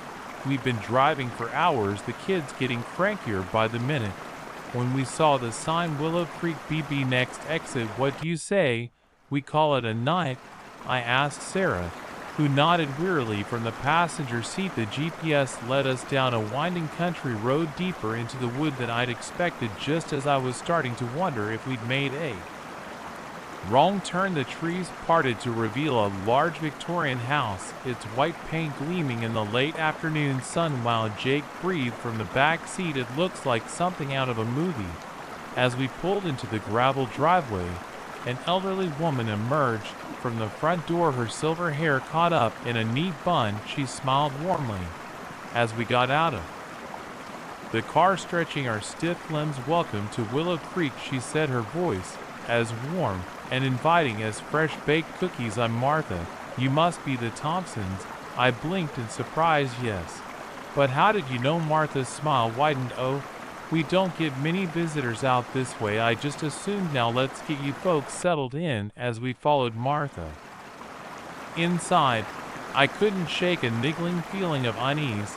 How had she known we were coming? We hadn't made a reservation. This was a spur-of-the-moment decision. The interior of the BB was like stepping back in time. Antique furniture, floral wallpaper, and the smell of cinnamon and old books. It was charming in an old-fashioned way, but something about it made the hair on the back of my neck stand up. Martha showed us to our rooms, a master bedroom for Sarah and me, and a smaller room with twin beds for the kids. As we were getting settled, I heard other guests moving around, muffled voices, and footsteps from the other room. Sounds like we're not the only ones here, I remarked to Sarah as we unpacked. She nodded, but her brow was furrowed. Did you notice him? Though we didn't see any other cars in the driveway. I paused, realizing she was right before I could dwell on it. Martha's voice floated up from downstairs, announcing that dinner was ready. The dining room was set for a feast, far more food than I would have expected for a small BB. Several other guests were already seated, an elderly couple, a middle-aged man dining alone, and a young couple about our age. As we ate, I tried to make small talk with the other guests, but their responses were oddly vague. They couldn't seem to remember where they were from, or how long they'd been staying at Willow Creek. The elderly couple just smiled blankly when I asked, while the middle-aged man muttered something about losing track of time. The young couple, Tom and Amy, were the most talkative, but even their answers seemed rehearsed, as if they were reciting lines from a script. When I asked what had brought them to Willow Creek, Tom's eyes glazed over for a moment before he replied, "Oh, you know, just passing through after dinner. Sarah and I tucked the kids into bed. Jake was out like a light, but Lily seemed unsettled." "Daddy," she whispered as I was about to turn off the light, "I don't like it here. The people are weird." I forced a smile, trying to hide my own growing unease. "It's just because we're tired, sweetie. Everything will look better in the morning." But as I lay in bed that night, unable to sleep, I couldn't shake the feeling that Lily was right. There was something off about this place, about the other guests. It was like they were not quite there. In the middle of the night, in front of the kids after breakfast, I made an excuse about checking on the car and pulled Sarah aside. "Outside, something's not right here," I hissed. "The guests have changed." Martha's line. "And did you see how she was creeping around last night?" Sarah bit her lip, looking worried. "I know, I've been feeling it too. We need to leave John now." We hurried back inside to pack, but as we entered the foyer, we found Martha blocking the stairs. "Leaving so soon?" she asked, her voice still warm, but with an undercurrent of something else. "Threat, warning, but you've only just arrived, and we have so much planned for your stay." "I'm sorry," I said, trying to keep my voice steady, "but we really need to get back on the road." Martha's smile didn't waver, but her eyes hardened. "I'm afraid that's not possible. You see, once you check into Willow Creek, you don't check out." As if on cue, the other guests appeared, surrounding us. Their faces were blank, eyes vacant. With a jolt of horror, I realized they weren't breathing. "What are you?" Sarah whispered, clutching my arm. Martha's form seemed to flicker like a bad TV signal. For a moment, I saw something else beneath her grandmotherly exterior, something ancient and hungry. "We are the caretakers," she said, her voice now a chorus of whispers. "This place, it needs to be fed. And you, my dears, are the perfect feast." I didn't wait to hear more. Grabbing Sarah's hand, I yelled for the kids and made a break for the door. But as we burst out into the sunlight, my heart sank. The driveway was gone, replaced by an endless expanse of misty forest. We ran anyway, plunging into the trees, the sound of pursuit close behind. But no matter how far we ran, we couldn't escape. The forest looped back on itself, always bringing us back to the BB. After what felt like hours, we collapsed on the front lawn, exhausted and terrified. Martha and the other guests stood on the porch watching us with patient, hungry eyes. "You can't leave," Martha said gently, "but don't worry, you'll get used to it. Everyone does eventually." as I looked at my family, at Sarah's tear-streaked face, at Jake and Lily huddled together in fear. I knew we were trapped. We had checked into Willow Creek BB, and like all the others before us, we would never check out now, as I write this. I don't know how long we've been here. Time doesn't work right in this place. We've watched countless families come and go, seeing them slowly fade into the background, becoming part of the house, part of the hunger. I know that soon we'll be like the others, vacant-eyed, endlessly repeating the same routines, waiting for the next unsuspecting guests to arrive. But for now, while I still remember who I am, I'm leaving this morning. If you're ever on a long road trip and you see a sign for Willow Creek BB, keep driving. No matter how tired you are, no matter how quaint and inviting it looks, don't stop, because once you check in, you'll never leave. And somewhere in that endless misty forest we'll be, waiting, watching, hungry for new guests to join us in our eternal stay at Willow Creek. The chanting started at exactly 3:33 a.m. A low guttural sound that seemed to vibrate through the walls of our dorm room. I thought my new roommate was just weird at first, but as the days went by I realized I was living with something far more sinister than a quirky college student. It was my first semester at Evergreen State University, and I was both excited and nervous about the whole college experience. When I arrived at my assigned dorm room, my roommate Tyler was already there unpacking his things. He seemed nice enough at first, quiet, a bit intense maybe, but polite. "Hey, I'm Mark," I said, extending my hand. Tyler shook it, his grip surprisingly firm. "Tyler," he replied, his dark eyes studying me with an intensity that made me slightly uncomfortable. As we settled into college life, I noticed some odd things about Tyler. He kept strange hours, often staying up late into the night, hunched over his desk, scribbling in a notebook I never got a good look at. He had an unusual collection of books, old leather-bound volumes with titles in languages I didn't recognize. But hey, it was college, right? Everyone was a little weird, finding themselves in all that. I tried not to judge. It was about 3 weeks into the semester when the chanting started. I woke up in the middle of the night to the sound of Tyler's voice, low and rhythmic, speaking words I couldn't understand. When I sat up and turned on my lamp, he stopped abruptly, looking at me with those intense eyes. "Sorry," he said, his voice hoarse. "Did I wake you?" "I was just practicing for my linguistics class." I nodded, too groggy and confused to argue, and went back to sleep. But it happened again the next night, and the next, always at 3:33 a.m.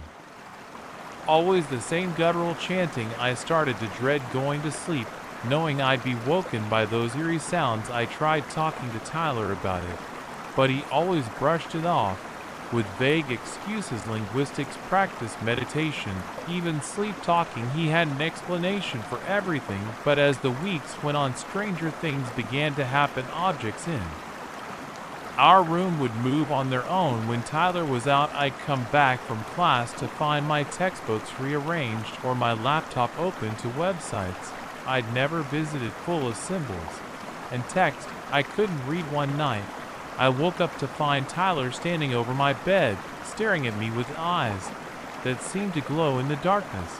When I gasped and sat up, he blinked, and the glow was gone. "Sorry," he mumbled, sleepwalking.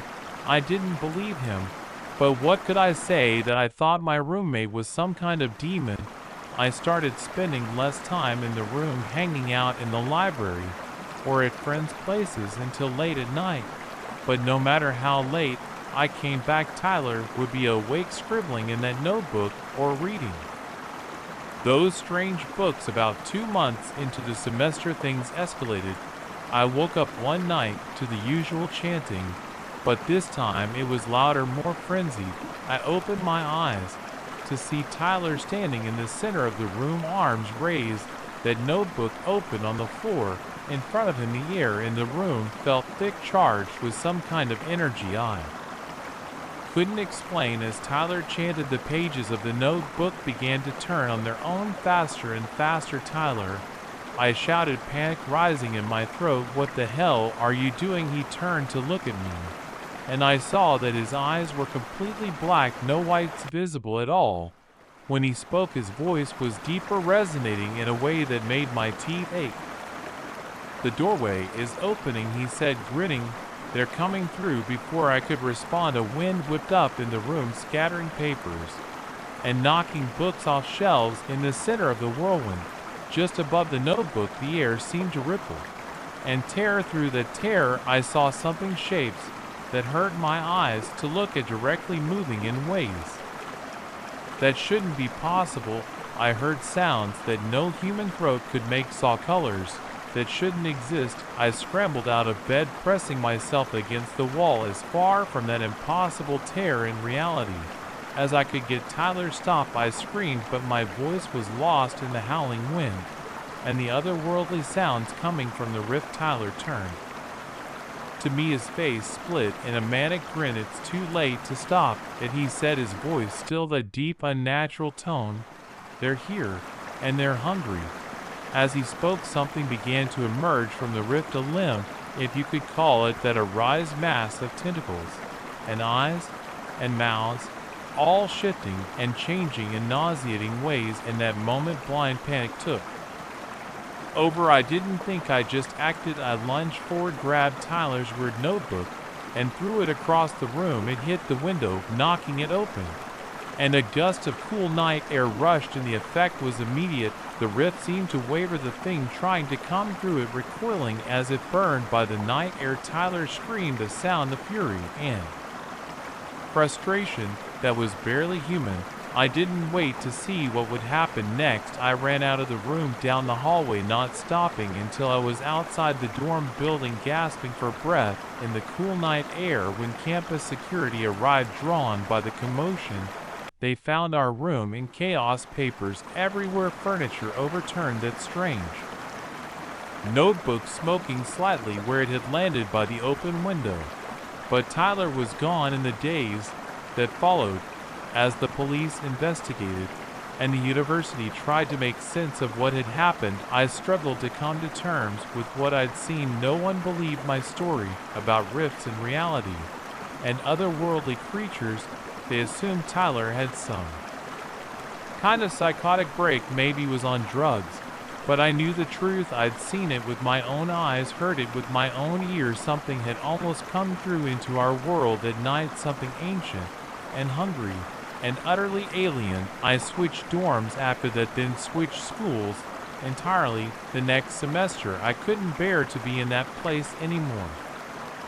Couldn't shake the feeling that thin spots remained in the fabric of reality there, that things might still be trying to push through. Years have passed, and I've tried to put that night behind me, but sometimes when I wake up in the middle of the night, I find myself checking the clock, and if it's 3:33 a.m., I lie awake, straining my ears for the sound of chanting, because I know now that there are things out there, things that exist in the spaces between what we know and what we fear, things that are always looking for a way in.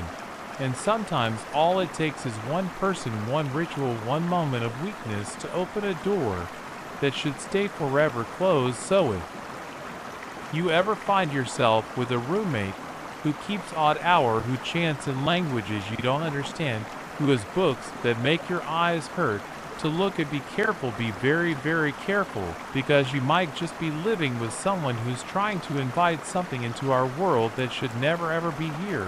And once the door is open, there's no telling what might come through, or if we'll ever be able to close it again. The photograph was impossible, me standing in a place I'd never been, with people I'd never met. But as more of these impossible photos appeared, each dated in the future, I realized I was caught in a nightmare where my fate was already sealed and time itself was unraveling around me. It started on a Tuesday, a day that began like any other. I was sorting through my mail, tossing junk into the recycling bin, when I came across a plain white envelope with no return address. Curious, I opened it. Inside was a single photograph. At first glance, it seemed like a typical tourist snapshot, a group of people smiling in front of the Eiffel Tower. But as I looked closer, my blood ran cold. There in the center of the group was me. I stared at the photo, my mind reeling. I'd never been to Paris. I'd never met any of the people in the picture.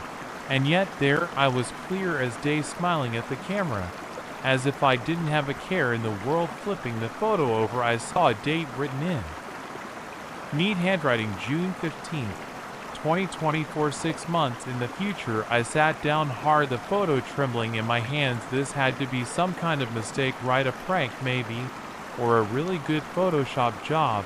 But the longer I looked at it, the more certain I became that was me in the photo. And somehow, impossibly, it was a glimpse into my future. I spent the rest of the day in a daze, unable to focus on work, constantly pulling out the photo to examine it again. By the time I went to bed that night, I had convinced myself it was all an elaborate hoax. I tucked the photo into my bedside drawer, determined to forget about it. But the next morning there was another envelope waiting for me. This photo showed me at what looked like a wedding. I was dressed in a suit, raising a glass and a toast. The bride and groom were strangers to me, but again there I was, as real as could be. The date on the back: August 3rd, 2024. Over the next week, more photos arrived. Me at a beach I didn't recognize, me in a hospital waiting room looking worried, me at a funeral, tears streaming down my face. Each photo was dated, each one further into the future. I became obsessed, poring over every detail of the photos, trying to glean any information I could about this apparent future. I searched online for the locations, the faces of the strangers who seemed to know me, but I found nothing concrete, just more questions. As the photos kept coming, I started to notice change in myself. The me and the later photos looked different, thinner, with a haunted look in my eyes. In the last photo I received, dated December 31st, 2024, I barely recognized myself. I looked gaunt, my eyes sunken, standing alone on what looked like a cliff edge, staring out at a stormy sea. That photo terrified me more than all the others combined. What had happened to me in the course of a year to change me so dramatically? I stopped going to work, stopped answering calls from friends and family. I became a hermit, surrounded by these glimpses of a future I didn't understand and couldn't control. I taped the photos to my walls in chronological order, creating a timeline of a year that hadn't happened yet. As I stared at this visual representation of my apparent future, I began to notice patterns. Certain faces appeared multiple times, locations repeated. It was as if I was looking at puzzle pieces of my life, but I couldn't figure out how they fit together. Then one day, no new photo arrived. I waited anxiously, checking my mailbox every hour, but nothing came. The next day, still nothing. As days turned into weeks with no new photos, I felt a mixture of relief and dread. Was it over, or was something worse coming? It was a month after the last photo arrived that things took an even stranger turn. I was at the grocery store, my first time out of the house in weeks, when I saw her, a woman from the photos, the one who had been at the wedding and appeared in several other shots. She was examining a display of apples, looking exactly as she had in the photos. My heart pounding, I approached her. "Excuse me," I said, my voice shaky. "This is going to sound strange, but do I know you?" She looked at me, confusion clear on her face. "I'm sorry, I don't think so. Are you sure you're not mistaking me for someone else?" I fumbled for my phone where I'd saved copies of all the photos. "Look," I said, showing her the wedding picture. "That's you, right? And that's me. But I've never met you before. And this wedding hasn't happened yet." The woman's eyes widened as she looked at the photo. That is me," she said slowly. "But I don't understand. I'm not engaged. I've never seen you before in my life. How is this possible?" Before I could respond, a man walked up to us with a jolt. I recognized him too. He was in several of the later photos, including the final one on the cliff. "Sarah, is everything okay?" he asked, looking between us with concern. "Sarah," I finally had A name for her showed him. The photo on my phone, his reaction mirrored her shocked disbelief and a growing fear. "Who are you?" he demanded. "What is this?" I tried to explain about the photos, about how they'd been arriving for weeks, showing a future I didn't understand. As I spoke, I could see the disbelief on their faces turning to something else, fear, anger. I couldn't quite tell. "Look," I said desperately, "I know how this sounds, but you're in these photos, multiple photos. Something is going to happen, something that brings us all together, and I don't know what it is or how to stop it, Sarah." And the man exchanged a look I couldn't interpret. Then, to my surprise, Sarah pulled out her own phone. "We need to show you something too," she said, her voice tight. She pulled up a photo on her phone and showed it to me. It was a picture of her and the man standing in front of a "Welcome to Paris" sign. And there in the background, barely noticeable, unless you were looking for it, was me. "This was taken 2 years ago," Sarah said. "We didn't notice you in the background until recently, but we'd never met you before today." My mind reeled. How could I be in their past when they were in my future? It didn't make sense. None of this made sense. As we stood there in the grocery store, surrounded by the mundane normalcy of shoppers going about their day, I felt reality shift around me. The certainty I'd had about my life, about time itself, crumbled away. In that moment, I understood that the photos weren't just glimpses of the future, they were evidence of something much bigger, much stranger. Time wasn't a straight line.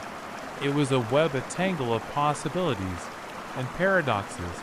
And somehow, I was caught in the middle of it. Sarah, the man whose name I learned was David, and I left the store together. We spent hours talking, comparing notes, trying to make sense of our impossible situation.